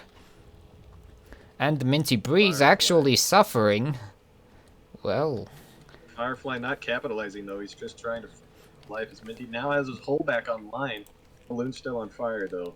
That Minty is a bit too low to do anything, and the Firefly is in a bit of a pickly situation, as it is stuck against 2 red ships. Taking a little bit of fall damage on the way down. A lot of that's damage. going to be an almost goodbye. Ooh, barely manages to sneak inside of the gargantuan ship. Just barely. That double laser is doing some work. I actually never realized how giant this ship was. Like, the scale of this game, you hear what you're talking about. The scale isn't properly represented with the size of the buildings. This ship is massive. Anyway, the fish is coming around for a quick flank. Minty is low, but he's been spotted. And has been popped. But that parachute is going into effect. The Firefly peeks out. But it's a lot of height. They'll have to drop that height. Waiting back, waiting for them to make that move. He knows they want that kill. He can smell it. But he's got those guns pointed at Firefly. So you think they're going to survive this engagement? Oh, good watch out. Disabled both laser guns. I think that's Saldafa. You slow. Amazing. Pointed gun shot him out of the sky. Minty in a tough spot, but I don't think this fish is going to want a 2v1. It most likely won't. It most likely will just back off. That's what I do. They're pushed far enough up. I don't know if he can actually make it out alive, though he does have both his engines. He might be able to duck around this giant ship. Well, yeah, he can just go inside the big ship and be protected. Like actually he's opting just to scoot back. His Saldath is too far back, doesn't have arcs around that giant maw of the ship there. And blue team has respawned yet again. No kills yet, but that Minty is a bit, well, it's close. It's close. Just Minty's need a... pushing up. Do you think Minty's a little too far where Saldath may not be able to... It is. It's way too far. It's a bit too overextended in my opinion, as the Firefly can... And sure look enough, at that armor. No flax. No flax. No Artemai even. That was an opportunity, but they lost it, squandered their first kill. Alpha Sierra, you have failed me. You have failed me. That was an amazing opening for a flak. Instead, it was just a miss. Changing targets to the Saldatha now. As the balloon is down, they're putting some heat on him down. Typically don't want to be at the back of a judgment, as it actually has back guns. But, yeah. Like you realize that they're taking the side arc there, putting some massive damage. Everything's on fire. The balloon gone. The parachute's not going to save him here. Unless Minty can come in to do a quick and save. Also blue team successfully deciding to switch strategies and actually not ignore the judgments. Judgments are not damage sponges. If you actually shoot at them, they'll die. In fact, fairly quickly. Sure enough, this will be a clean, easy pickup on the Minty Breezes. He has no health left. He has nowhere to run. Yeah, but sadly the Firefly is a bit confused. I have to ask why that Minty Breeze is still alive. That's a boop. That's a boop. That is a horrible boop. Oh, we gotta see it, boop. We got a boop. And that was another boop as the Minty Breeze goes reporting to the Emperor. Putting 2 points in for blue team. They might be able to turn this around after. 12 minutes left on the clock. Let's see where red will spawn in. Most likely the far side of the map. Although I would be surprised if they would pick the third row spawn. So we've seen red's strategy where they want the Magnate out in front taking the heat while the judgment sits back. Do you think blue will continue to fall for that, or now that they've realized that the judgment is vulnerable? I think they're going to try to switch up their strategy a bit. I most likely think that the fish will attempt to target the judgment a bit more, as after all it's its primary purpose. The Magnate isn't that easy of a target for that. They both have massive balloons, though. That fish is going to be hungry for popping some goodies there. Yes, both ships have big balloons, but even if you have a big balloon, you can ride it out a bit. Some ships can ride it out a bit better than others. As well, for instance, the Firefly and the Minty Breeze, the Magnates, they have a lot of guns to compensate, and thus they can ward off and shoo off any attackers, just in case something isn't to their correctly to their minds. Whereas a judgment, if you get on its side, what's it going to do? Turn at you? You can just move away from it. And still keep firing at it. And yes, exactly is what I've predicted. Home Resonance is now targeting the Saldafa exquisitely. They have identified the weakness far away, and now capitalizing on it. Firefly now coming in and distracting the Minty Breeze, and sure enough, some clever maneuvering from Resonance, putting the Saldafa below as they're changing targets to the Minty. Yeah, but they lost their Are they Carronade. confused? They lost their Carronade from the back watcher of the Saldafa.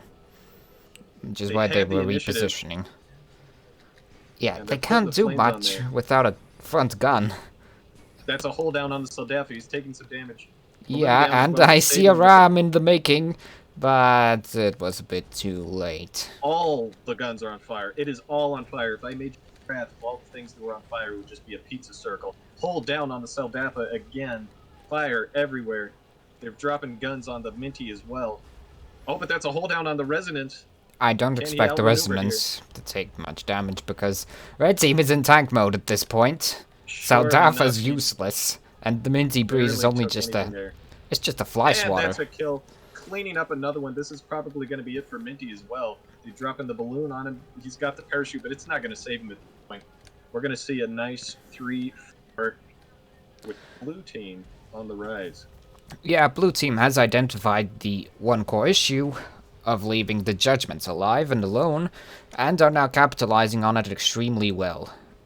Props to Blue Team. There's the that was not satisfying. That was almost. Whoop. All right, close enough. Close enough.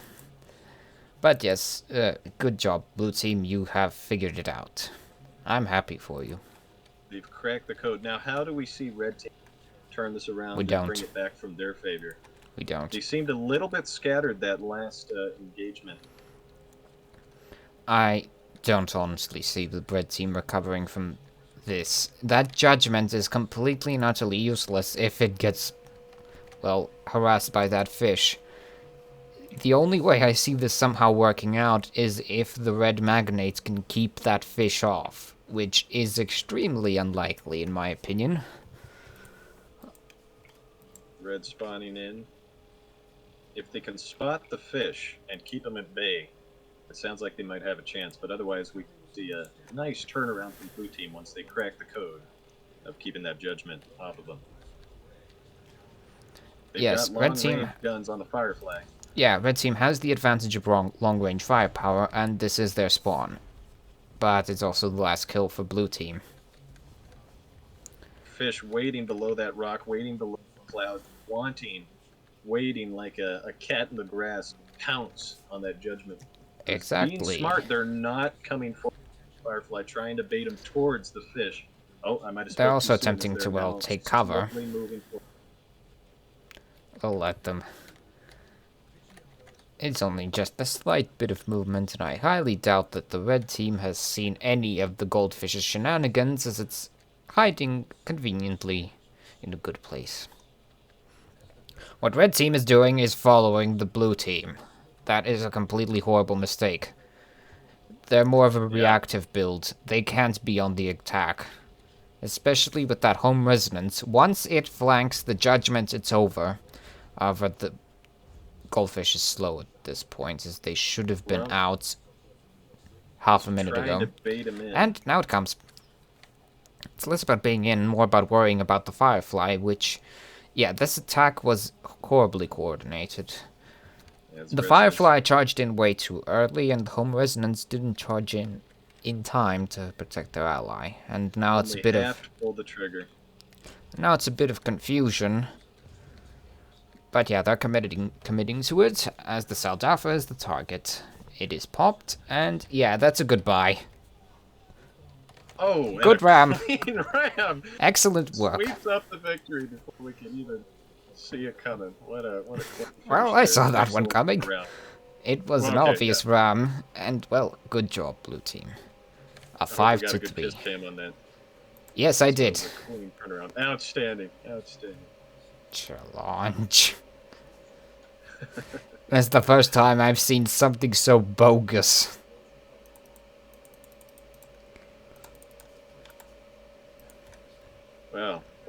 John and Saladrim will have to go back to the Flame Academy after that to sharpen up their piloting skills here.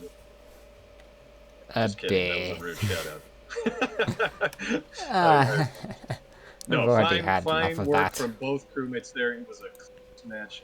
That's the kind of matches I like to see, where there's It was counterplay close, and yes. then play to the counterplay and people figuring out what works and what doesn't, and then reacting to it and adapting on the fly. That was a beautiful match. Yeah, good work to Teams. both sides.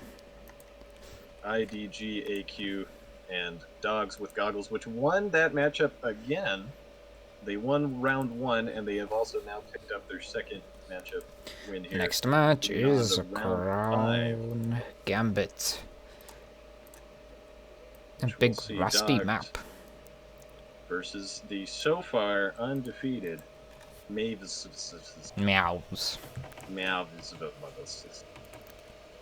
Manning. Yeah, let's not bother. I want to know who's responsible for this teammate. I will Put 'em on get to that in but a moment. Let us see what is going on. And the cardinal sinner and creator of this team name is Sith. We'll feed him to the Sky Whale. Sky Sharks. Skykraken. Sky Kraken, there we go. Actually, the Sky Sharks. Haven't seen them around in a while, but they're out there. They're out there watching. Said, they're everywhere. Well, that's why you want to pay attention when you're flying out in the great glorious skies. And also, it's time for map votes. And always bring your shark repellent. As well as Sky Whale bait. So you can meet up with those Sky Whales and harvest their sweet and jewel oils. I've never had Sky Whale. Is it tasty? Is that why the flamethrowers are here? It's for Sky Whale? I hear you can get some oil from them and it makes for a good fire repellent. That must be the secret ingredient in the chem spray. Most likely. Most likely. And that would explain why we never see the Sky Whales. I bet these guys have been hunting them out almost out of extinction. Well, the mercantiles are certainly into that. They're too busy hunting to try bribing you. That must be what they're on here. You don't have to be a mercantile to try to bribe. As I've had non-mercantiles attempt to bribe me. Not surprisingly. And also, yes, it's Paraton time. Oh, I love Paraton. I love that map. Close quarters, massive terrain issues, and some good places to ram the enemy to. Yes, this should be a fast and exciting match. As we already see some ship swaps here to Pyramidians. We're going to see that soaring booger after all. Maybe. We shall see. 3 Pyramidians and a goldfish. That sounds like a good opening to a joke. I was thinking that was going to be a good film name. Or film name, yeah. Be like a sitcom. Yeah, campy sitcom.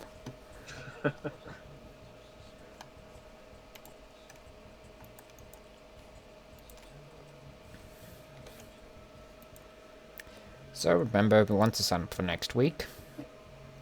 But we're not done yet, though. It's match 5 of 6. Yeah, sign-ups were quite close on this one. It was quite close. We barely got the 3 teams working. Usually there were 3 teams, but, well, due to the whole summer ending and, well, schools and studies coming back, well, sign-up numbers dropped. But hey, it's certainly invigorating to see 3 teams again. It is, and they're making it happen. You know, it's, again, the undying community here.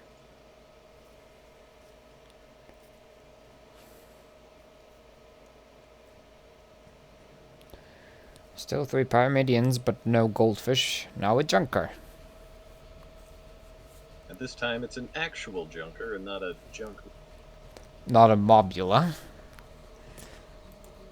Yes. Good to see that there's actually a good ship name, and that it isn't confusing.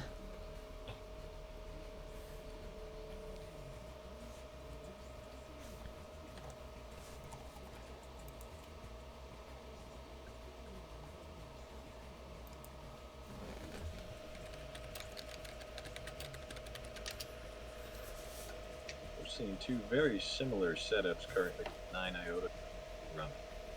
But in their Artemises on the front. It is an Artling. A variant of the Pyramidian that arms a Gatling and Artemis, used to, well, to disable and to, well, somewhat damage the enemy. Meanwhile, Soaring Booger still currently primed as that Metamidian tribe that tested, looking to probably do some nasty work to that junker. Well, junkers aren't that easy to target down with a Gatling. They're quite thin, and without heavy clip, you really can't do much against that thin hull. That thin hull running 2 Gatlings with it. This as well currently. We'll see. We'll stick with that build. With 2 minutes about left before we launch into this 5th. Well, now it's a minute. 5th round. So it's not that far off.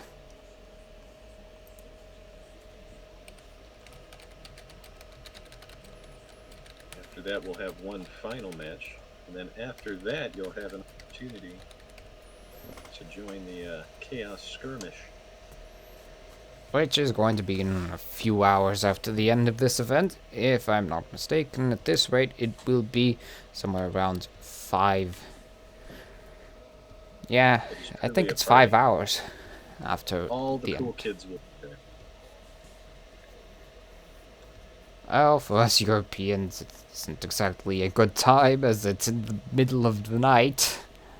Most of the cool kids will be there.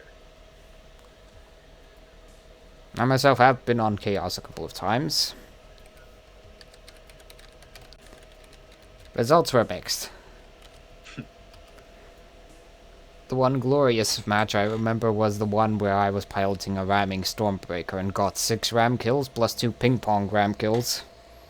You didn't. That's disgusting. I did, and I have 4 clips of Stormbreaker rams. Some beautiful kiss cams. Alright, as we're about to launch into this 5th match here. If you do not ready up for me, I will. Remember that, everyone. I have a big glowing ready up button in case you all don't. Click on yours. See, this is why people try to bribe you. Alright, if you want to introduce Red after the timer. I will indeed do so. It is the Bean Machine, a Pyramidian piloted by Portable Grump. It is Artling, front Artemis and Gatling, with a side flak and flares. Ship number 2, the Twisted Light. It is a junker piloted by Artemis. It's a front Gatling, a left side double Artemis, and a right side Gatling flak. And on the blue team, is we got a little smooch from the 2 Pyramidians here. We've got Ow. Pausing. Paused. Well, continue on the, Yeah. So we will have the Soaring Booger being piloted by Tirzar, running that Metamidian Order Gatling. You know it, you love it, or you hate it. And as well as a fabulous August Sherburne, Finks, and Sithari. Sith, I'm looking at you for these team names. Well, he's not responsible for all of them, and also to everyone. Don't call for pauses when everyone's about to spot each other. And as we are going back with the 4th ship there that's just getting pinged, we have Zelia being piloted by 9, running a Carronade Gatling rocket carousel and a flare gun on his What? or Pyramidion there. That's highly uncommon. Fire up. That's more of a ramming build than anything, and that build is extremely vulnerable to Pyramidions, which the red team has been competent enough to supply. Also, that was a love nudge. That was caught on camera. They've been getting real cozy as they're sneaking around buildings. I got to agree with you, Zen. I love this map. It's very thematic and nice for some close action. Yes, and the Strelizia, whatever, is charging in onto the Twisted Light. Both ships are targeting the Twisted Light. I don't agree with this. That Junker's meant to eat it. It's not easy to The balloon break. is down. He's able to keep the hold up, though, as the bean is now coming up and putting some hurt on both the other Pyramidions. But they're able to clean it up, taking out the Junker. They can turn now on the bean as Grump is going to. It's a completely risky maneuver because if the red Pyramidion capitalizes on that extremely well and actually just starts ramming the enemy to death, that is a good collapse for the blue team's aggressive attack. That was extremely aggressive. Does not have anywhere else to go as they are now stuck. Not exactly. They can still... Oh, no! Spawned right back in. They were smart. Blue did not pursue. Now waiting for their next opportunity. But that was not a smart idea by red team. Don't respawn when your ally is not exactly in a good situation. Although that is also not a smart... Ships going very aggressively at each other now. And the Soaring Booger has lost the stab match, and the Strelizia is losing the match against the Twisted Light. Yeah, their combined offensive faltered. That's what happens when you don't start double focusing with your two Pyramidions, and that's a goodbye to the Twisted Light and the Soaring Booger. I expect the bean machine to clean this up, especially since this is red spawn, and now I actually suggest respawning. Also, good job. Blue team's mopped up the mess. 2 for 2 with Grump, the last survivor standing amongst the carnage, wrecked and twisted metal of that last engagement. I'd say it was interesting. Then what do we want to see from red team? Are they going to want to keep picking those close engagements, or do they want to keep playing reactively as blue tries to double team that Junker? It depends on the situation. If the blue team goes charging in all in, the other ship has to also charge in and go all in against one of the blue ships, so they can hopefully relieve the stress fast enough. And it looks like red is choosing to play reactive, sitting back waiting for blue to make a move on them rather than trying to sneak into the rubble here. Well, I have to say, blue team has the technical advantage of the first kill. But that is not... Oh, red team is now charging in. I guess Grump can't resist. That is not a good idea. What is she doing? Grump is forgetting that this is the Crucible and not... No, it works. I've done a lot with crazy ramming. If both of your teammates go... Oh, that's going to be building. Oh, never mind. Booger sees the hole is down. He smells blood. He's flying in for the ram kill. Not really. And Bean is putting on the moonshine, trying to get out of there, taking some serious hull damage.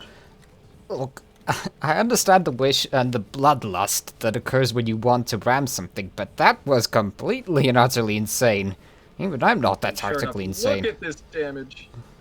As Stray is going down, but the Bean actually goes down first. This is a mess. Allowing enough time for Stray to get his pole back online. Leave Twisted Light dead in the water. That is a 2 to 4. I'll be blunt.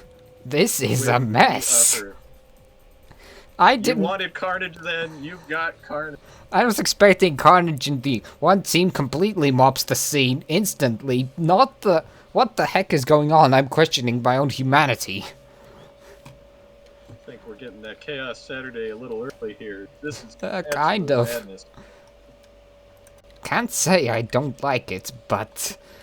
Speaking of which, Munker Madness, another fabulous event that you can check out on Mondays. If you like mines, otherwise stay far away. I hear it's not Bunker Madness, it's Monday Madness. Monday Madness, that's what I meant to say. definitely what I meant to say. Yeah, Lumber it can Madness, be I think, interesting. is ship name. All right, blue team going low. As red is worried about what might be in that building, trying to clean out any infections and yes. Blue team, once again, hoping for that little blitzkrieg. But, Straight putting yeah, it they're all on the actually line here. Got successful. moonshine. Hydro going up fast. They're going in They're fast and splitting hard. targets. This might not work in their favor, whereas before they had found success both double teaming. This time they are splitting, choosing If the one. soaring booger can mop up the bean machine fast enough, they don't have to worry about anything, which it will happen. And sure enough, That was a rotten building. Quick game 5. Excellent work. That was lovely and beautiful to watch. Once again, I do believe that the Meows is winning again. The Mavis was Meows. another clean sweep, but not without some blood lost. Definitely saw the dogs scraping their last Still, game it's on the way quite out clear there. enough to me who's won this Crucible. Yes, but that doesn't mean that IDGA, the Ducks can't go out with a bang. We'll see if they can put a dent. Well, I've had myself a couple of Crucibles where the first 3 matches were a complete loss, but the remaining 2 were good victories. So don't lose hope just yet. But granted, hope is secondary to a good plan. Yes, again, communication key, which I feel there was some good communication that match, but it all happened so quick. It was hard for anybody to react before they're dead. Yeah, then it's actually down to instinct. The whole concept of the crazy madness of the rammings and... It was a mess. And it was a lovely mess. Yes, I quite enjoyed that. We'll see what this last map choice will take us to and how that'll play out against if the Ducks can actually do this rampage. I hope to see some science, as I have coined a certain mountain by the name of Science Mountain for a certain scientific maneuver. For science!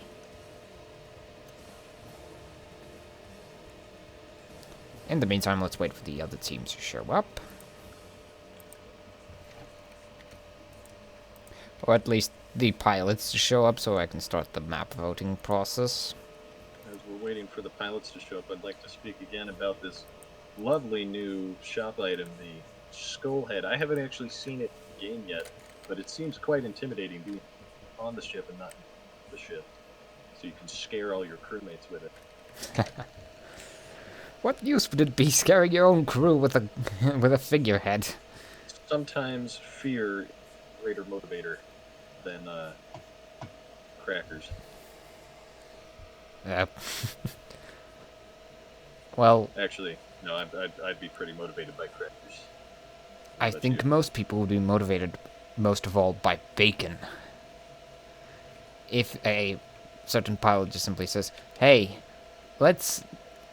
everyone who survives and does a good job gets a slice of bacon as a reward. Yes. I think that would be the proper motivator for anyone. Also, I see some issues. Why is Bearman not taking the pilot slot?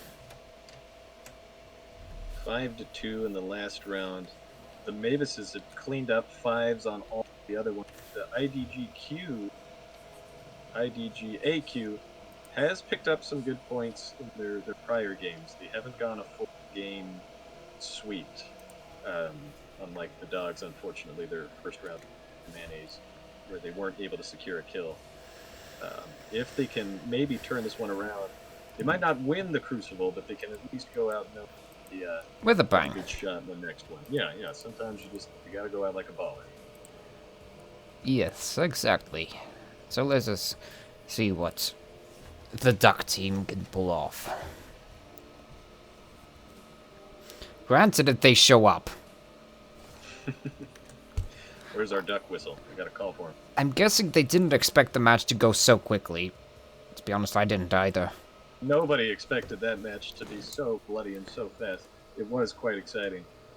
Quite Yeah. to balance. Again, not to discount the long range, longer maps. There is certainly something exciting about the tactical element and the precise aim, the strategy involved. But I'm not gonna lie and say that I don't love a good bloody mess like that last one we had. Yeah.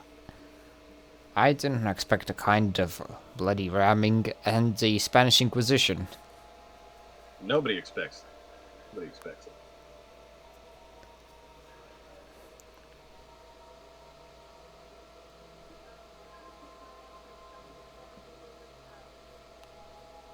Let's talk about our players here a little bit. I think the success for these mayonnaise team can widely be contributed to some of the upper veteran players here. They have excellent coordination, excellent teamwork beyond it with Yes, each other. I do believe that the balance was off this week, as it was done in an extreme rush due to two factors. Firstly, the balance team not being completely at home, and secondly, the fact that, well, all of the signups were basically at last second. And yet we've still managed to have a fairly good event, even if it has been a little one-sided with some of our stronger contenders like Captain, who's been around since the start. We got a strong showing Tears and Sith, although I disagree with your name choice and being able to pronounce it, I will. We have seen some fine showing in the coordination of these teams. And let us start off the map votes, because otherwise we're going to be here all night, morning, day, whatever time it is for everyone. Night, morning. We take all times here. All the good people. If that okay is a map vote, I once again have to repeat. No okays. Either you vote for a map or you keep your trap shut. I don't like these okays. They're quite easy to misinterpret. So you're saying you're not okay with these? Yes, I'm not okay with these okays. Okay? Okay. Okay. It'll be interesting to see once the map's selected. Saladrim sticks with his judgment, which was so effectively flanked last time. A Kinforth vote for team. Oh, that's intriguing. Must investigate further. Where is the map listing? Yeah, it is a fine vote. Time for coin flip. It is done by the bots of the COG Discord. So heads will be for Thornholt. And tails for Kinforth.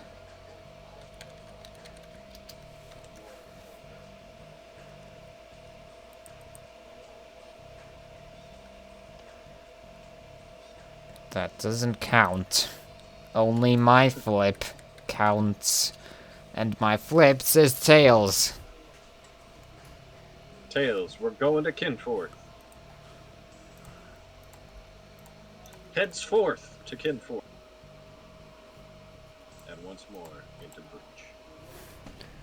And that will be the next map of, and the final one of this day as well. Yes, round 6. This is a chance for the Ducks to take a nice chunk out of the mayonnaise on their way out. I'm looking to see some nice coordination here, blue team, to show that they can with what? 2 squids? Alright, this is completely and utterly bonkers. 2 squids, interesting. Normally a squid is a risky choice. 2 squids is utter insanity. Utter anguish and despair as well. They're well, yes, exactly. If they're looking at Saladrim to see if he keeps that judgment, and they might be expecting to just tear that thing down before switching over to What Are Frogs. I will be blunt. Blue team, get some harpoons. This instant. Now, Zen, we know you love those harpoons. I also love what they do to squids. Get those harpoons ready, because if you don't, I will be certainly mad. And also, that judgment completely and utterly doesn't work against those squids. That junker may actually have better luck. And on this map, I suppose if they have a good...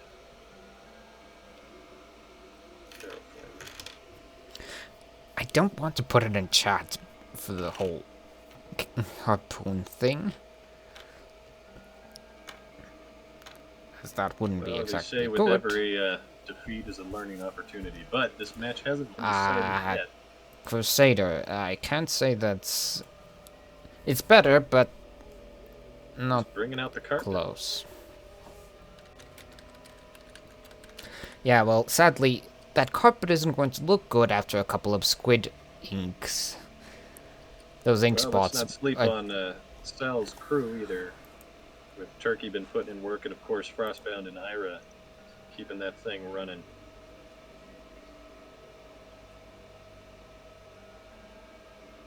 A pair that has been around since the start.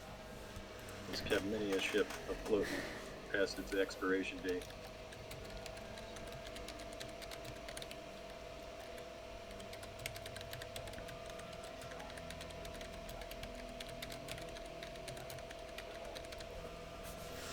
Still, sticking with the squid. This will be an interesting match. This will certainly be interesting. That junker is I'd say it's a counter, but those Automai aren't going to do much. You need some good accuracy to hit those, especially on a squid. I honestly don't see that happening. Tears Are Fuel, known for his maneuvering capability on the helm.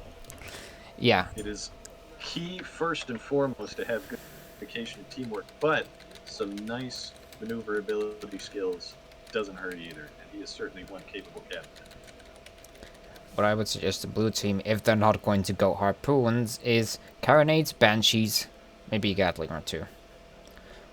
Those are probably the best counters to a squid, as any sort of those weapons will stop a squid in its tracks, but it's a bit too late since, well, the timer's ticking and the ships needs to be... Well, we've got Blue's Gatlings on deck at any rate. See if they can put those to good work and at least take a chip off the block before Red swings in to their clean sweep through the bracket here.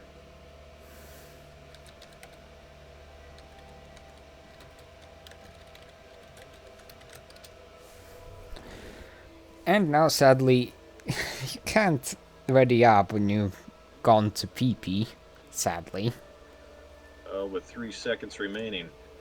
Let's get ready for a Crewcible! Let's indeed. The last match of today is going to be on Kinforth, Richard's favorite map. It's a pretty one, that's for sure. I'll go ahead and start with the red team once our timer's fair here. Oh, whoops.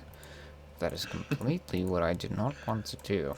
Flying the Anguish and Despair. Tears Are running that rocket carousel and Gatling with a flare gun as our second squid that is being run by 9 Iota. The Envy is a rocket carousel, flamethrower, and a carronade. We're going to pop some blues there. What are we looking at on the blue team? So firstly, the first squid is more of a kill build, whereas the second one is more of a annoying build. And let's get into the blue team. Ship number 3 is the Water Frogs. It is Junker, piloted by Where Am I? It is front Gatling, left side Double Artemis, and right side Gatling Flag. And ship number 4 is the South Flying Carpet, piloted by Salzubim. It is Crusader, with front Heavy Carronade and Watcher mid-deck flags and top-deck Gatlings. So yes, like you said, red team's got their roles, even though they're flying the same ship, they do have them outfitted to complement each other. One kind of being a disabler while the other one for the kill. They are going to be looking to do some flanking here, though, it looks like, with all this tall cover. What is blue going to want to be looking out for to counter these sneaky squids? Actually keeping their eyes open. And pray that they are not going to get flanked. Also, the Anguish and Despair has bumped the terrain. I can already see that by the damage they've taken. Also, the Envy's also bumped a bit of terrain. Yeah, those squids are having some piloting issues, and this squid pair has right to split up, but I don't suggest it. Oh my word! Oh, that is brutal! A harsh... Well, thank God the game didn't give the point to blue. Harsh kill! Environment! And that leaves Anguish and Despair out by himself, just lavishing, or just sitting in his anguish, and his despair that his comrade. Yeah, well, that's what happens when you are piloting a squid. You ram terrain. This does somewhat remind me of a similar incident, except that one was more painful.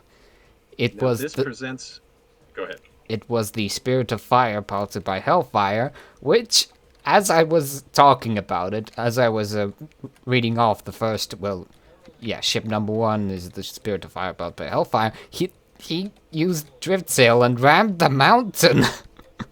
He ruined my entire intro. And sure way to end. This will present an interesting opportunity as they are now perfectly flanked on both sides, but it looks like Envy is making a quick run. But if that's going to direct their sight line straight to the Anguish and Despair... And that's also terrain which the flying carpet cannot really avoid.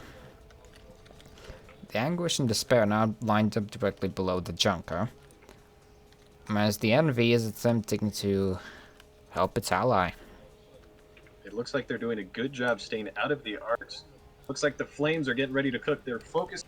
That was close. That almost was a boop against that Anguish and Despair from the South Flying Carpet. And we've seen what the environment can do to these ships already. That would be something to watch out for. Both ships are on fire. The South Flying Carpet is getting rammed, as per usual. And that's they missed the building just narrowly. What are frogs also suffering? Everything is on fire. What are frogs in a tight spot here, especially if Anguish turns around to clean him up, but it actually looks like he's not going to need it. Envy putting in work. Sal trying to come in for the rescue here. Yeah, that's what I said. Harpoons, Gatlings, Carronades, Banshees. That will do your work, and first kill for round. Just like that, and as soon to follow up with Sal, as he doesn't have arcs, he doesn't have maneuverability, he is done.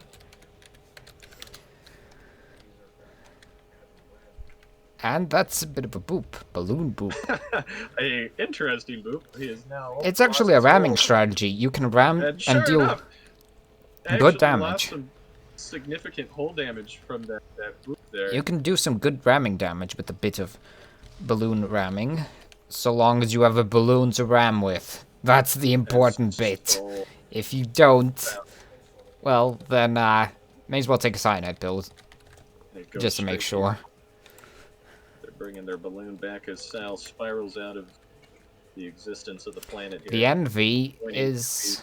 ship in the terrain. The Envy has had better times. Yes, you might even say 9 is envying Tyr's current hull health, the Anguish and Despair. Yes. Sal and what are frogs making their... No, they're staying still waiting for these sneaky fishes to do what they do. Well, I wouldn't call... Squids. Yeah, I was just about to say, calamari is not a fish. It's a cephalopod. You didn't... Hey, sea creatures make their move. Well, the sea creatures have been spotted. Nothing to sneak around here. There's not even any cover. This will be Blue's chance to try to make something happen remember here. that squids are blindingly fast, as the Anguish of Despair is showing them for us today. Splitting their targeting, and he's got that tiny little... That silo is providing protection, yes. And here comes the Envy, full speed. There comes torches blazing. Where's and he missed the shot. Where's he going? Maybe he's going for the long flank. Yeah, that's the problem when you're facing two squids. You're going to get flanked a lot. which is also why harpoons are generally useful. Tears putting on that moonshine, keeping his hole. It is on fire, though, as he's lost his guns. And Envy going in, not able to quite get as much damage as he was hoping, but he did take down the balloon and put everything on fire. Sal gonna have to here do something, but he's targeting the Anguish. Once again, red team's winning. I think they've stopped trying at this point. They're just going to succeed, but the Envy has lost a lot of its armor and hold. Still keeping it alive. He had dropped. And now the Anguish and Despair gets ruined. Actually, that's a turn. He goes down. Envy's gonna be left fishes here. And the Sal's flying carpet is bumping terrain. Good job, though, Envy. You did sort of ram. What are frogs without armor? A quick turnaround, putting us in a 2v2 situation as they're putting out their fires, regaining their pleasure. Yeah, if see what the squids do wasn't next. Obvious already, red team has stopped caring. They now are flying for fun. Sometimes you gotta go out like a bollock, you know? Exactly.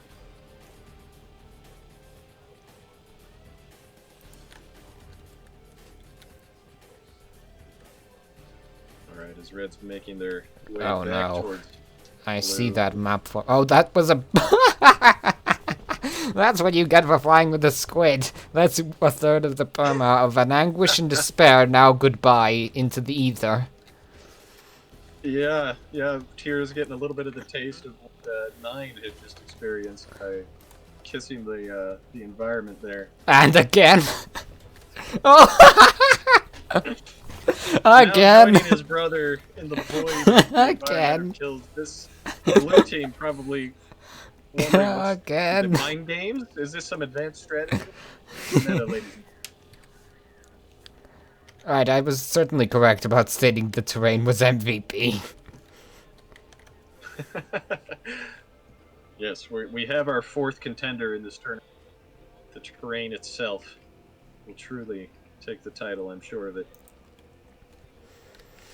Now the Envy's waiting for its ally to come back.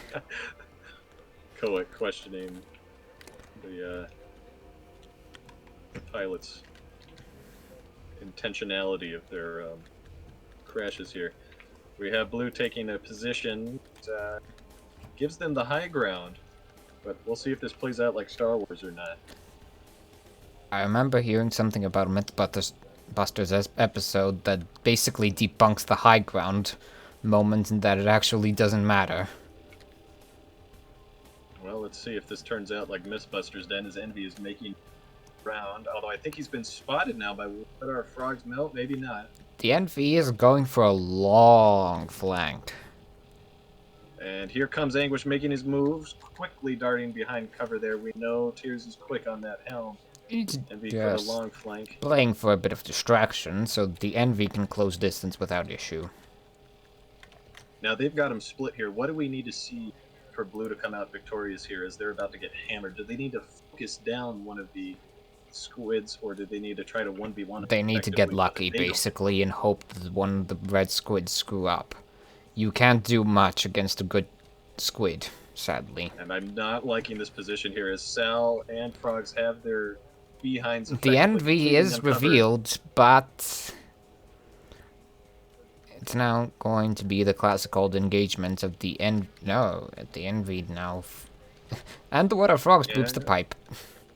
An interesting, a little hit and run from the Envy, as it didn't look like Anguish was quite ready to engage yet. The Water Frogs still this mountain and bumps into the environment again. Truly, the Envy. Meanwhile, the Water Frogs oblivious to the pipe behind it.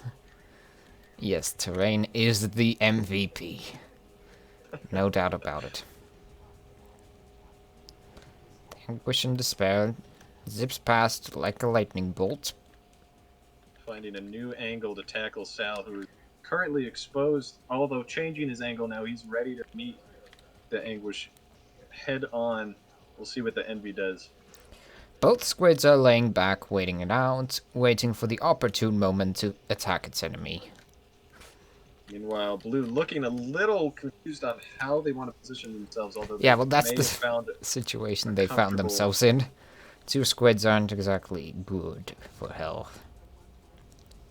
Okay, we're seeing some blood being spilled now as Anguish is making his move. Envy coming in. We're seeing a little It's bit more of of a sort full of damage. probing attack, as Yeah, it neither looks like they're side's kind of feeling it willing out. to the squids are not Oh, feeling competent enough to commit, confident.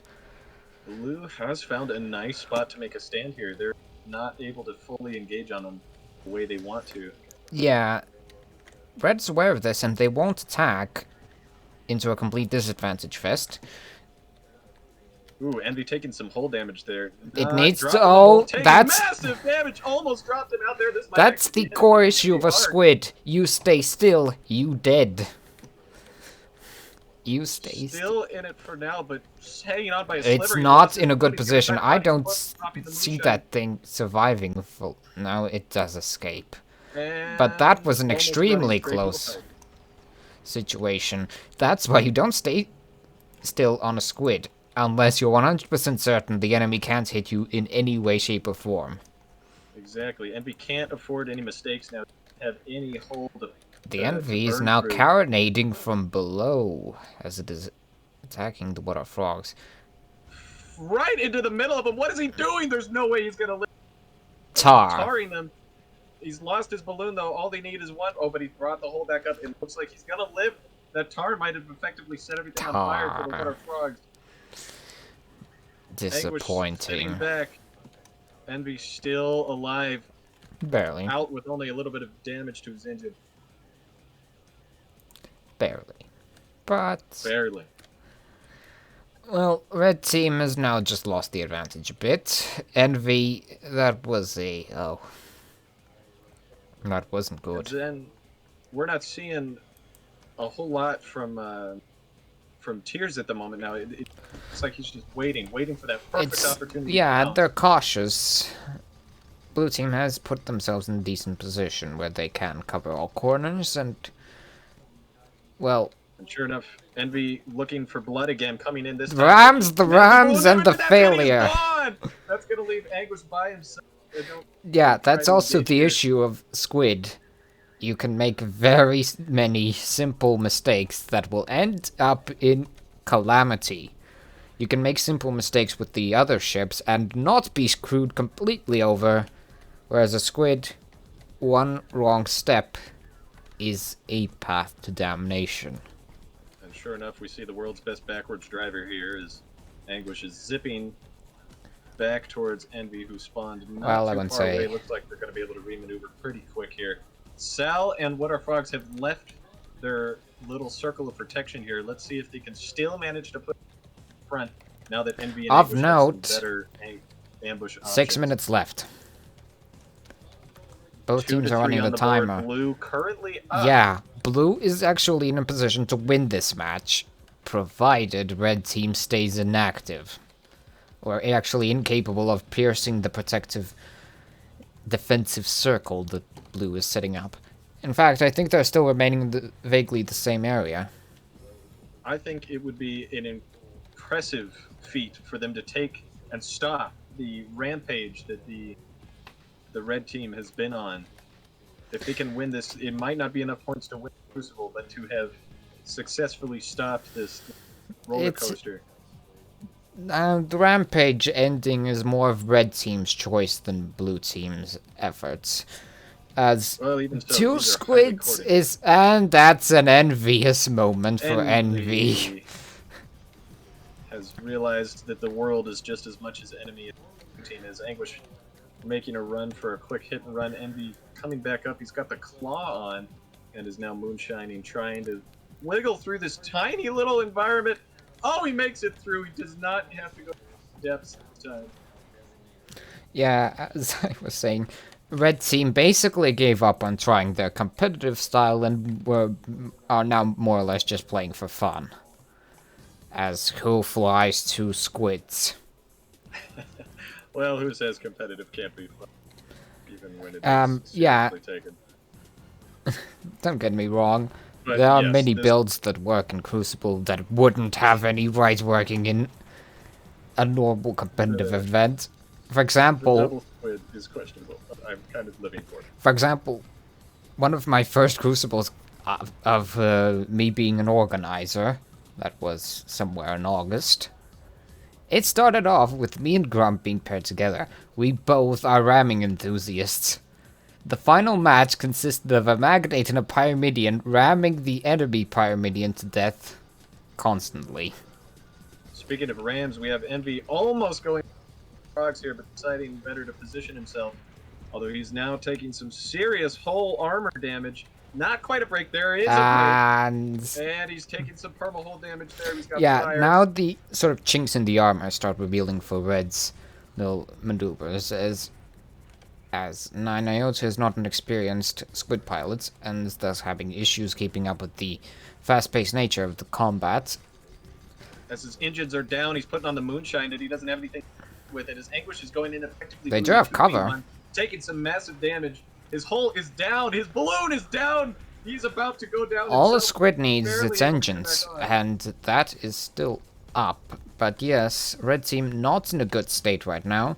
Their initial momentum is faded as Blue Team has now figured out what to do and how to counteract them. Also, only 2 kills left on the board, and not really anywhere for the Red Team to hide.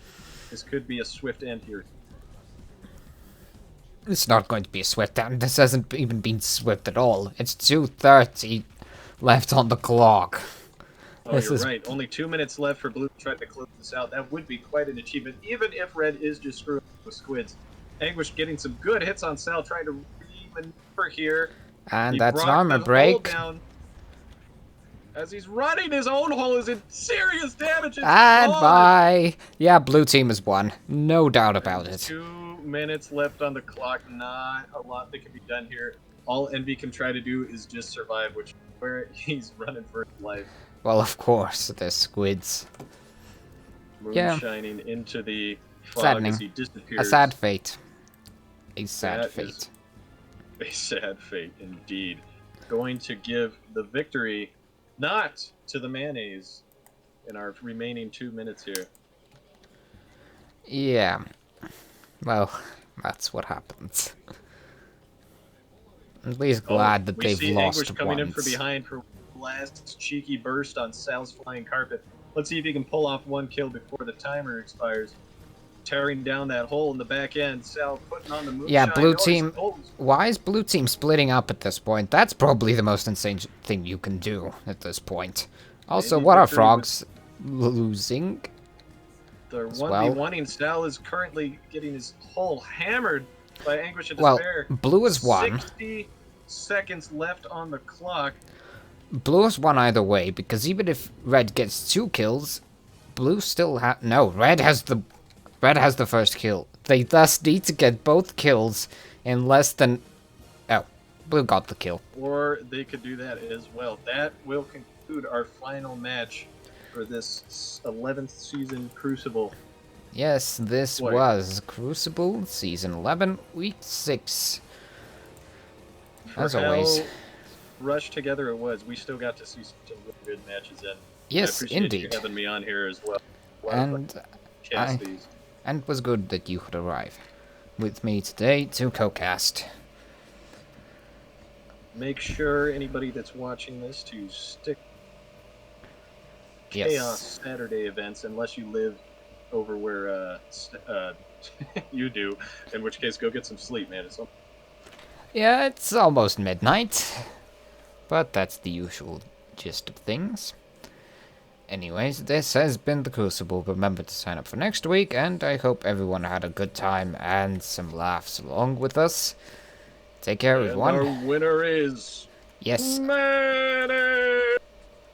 Yes, they are victors for this glorious event. And then, everyone, have a good evening, day, or whatever else you are having today, and take care. Good evening and good night. Thank you, Zen. Take care, folks.